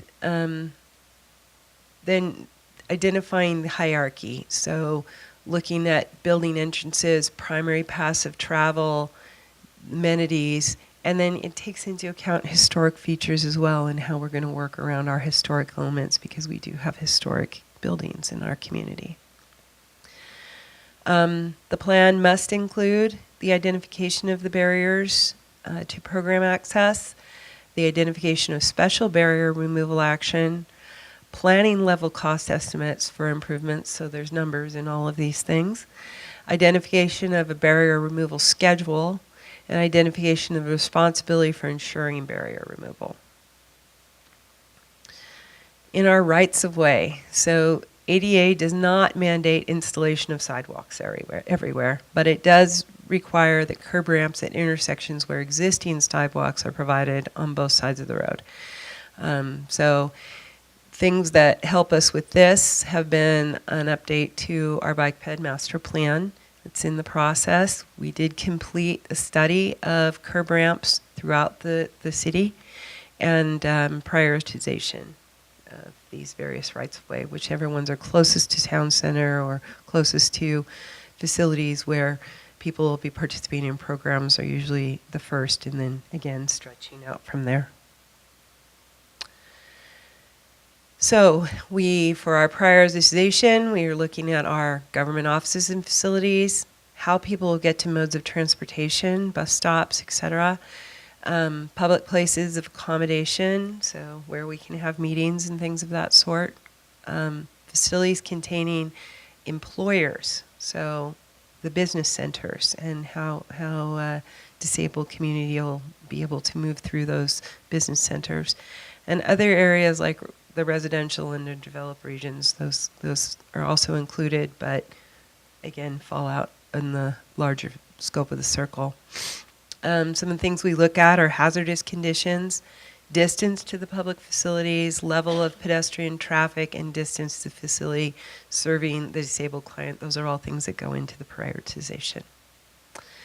The plan is going to help the city ensure accessible services to the public by we increase city awareness, which is important on providing how staff can provide and how the city can provide for programs and activities for our public. We identify the list of barriers so we know where they are and how to prioritize, and then we establish a timeline, which we're required to do by law. So that's just a brief overview of what we're looking at with the ADA transition plan, and it's kind of the reasonings why we're doing that. Great, thank you. Questions or comments for Mary Grace? Just two questions. One's kind of a dumb one, so I'll ask that second. I assume there are deadlines under the statute for compliance purposes. Are we comfortable that we're meeting all the applicable deadlines that we need to be making? Yeah, our ADA transition plan was due for update, so we're getting that done and complying at this time. Okay. Here's a dumb question. One of the categories that you had listed on one of your earlier slides was public telephones and making sure that works for folks who have special needs. Do we have any public telephones in the city of Larkspur anymore? I think it was actually that when someone calls in, that we've got the option to provide the. No, there it is, public Yep, telephones. it's public telephones and communication devices. And this might be a little bit odd, but it's when someone was just calling, we do have a system in place where the TTY equipment can be implemented, where they can type in and that information will come in and be coordinated, so. I'm just curious, I haven't seen public telephone, and I can't remember. Yeah, but we do have this identified for people being able to call in, so. Last public telephone that I saw was down at Stinson Beach. So, yeah, that's kind of still an old community. I don't even get cell phone down there. I have two, Mary Grace. First of all, I want to help participate on this because I have a very severely disabled father, so I have special interest in making sure we meet some of these needs. So the timeline again is We'll be posting this Friday, okay. and it will be open for public comment through the month of June. Okay, great. And the second thing is, where would a structure like the Alexander Bridge fit in with, in the sort of, well, you can't really tell me in priority list, but because there's only one thoroughfare to go across that bike path area, I'm talking about a road surface to go across. So Alexander Bridge actually falls into a special category. It is on the national list of historic structures. So it will never be modified in full to be ADA compliant. But its access routes, we could indicate that as something that may need to be looked at. Yeah, what we did when we did the bridge retrofit, it was part of a change order at the very end of the project. There is a ramp that we reconstructed the walkway from the top of the bridge and down to a ramp so that disabled citizens could actually get up onto that pathway, and even though it's oversteepened coming down, they would have an access. They wouldn't get caught, or if they managed to make it up and over, they could get down into the street right-of-way, which was the same as any walking pedestrian, because we don't have complete sidewalks there. But we created a way that they wouldn't get trapped. So we did remove that barrier as part of the Alexander Bridge construction. Okay, thanks. Any questions over here? No. How do you feel? I mean, you must feel pretty good that this addresses everything from a risk mitigation standpoint, risk management. It's always very enlightening, I think, because you realize it reaches out to programs and everything. So it's interesting talking to the community. During our bike ped master plan outreach meetings, we actually had couple of people who work with some of the disabled community, bringing them back and forth through downtown, and gave us some good comment that could be implemented into here and things like that. So I just think it's good to see where are the most strong barriers and where we should be prioritizing to help the community have more accessibility. It's because they're here. I mean, during our construction on Doherty Drive, we have a couple of vision impaired residents who, even during construction, we have to accommodate. And I was so proud of our crews because they knew that these two individuals crossed through a couple of times a day, and they would watch for them and help escort them through the construction zone to make sure they got there. So it's just keeps us all aware. And this plan even does address even during construction how we are to accommodate disabled personnel. Okay, well, looking forward to how it comes out the other end. It looks pretty good. Yeah, getting there. Good, thank you. Right, that was a lot. Teresa, any comments or questions? No? Okay. So I guess that concludes our business items for tonight. It is now 9:50 for the tape, and motion to adjourn. I'll make that motion to adjourn. Okay, second? Second. All in favor, say aye. Aye. All right. Thank you, everyone who remained here tonight. Thanks, Tom.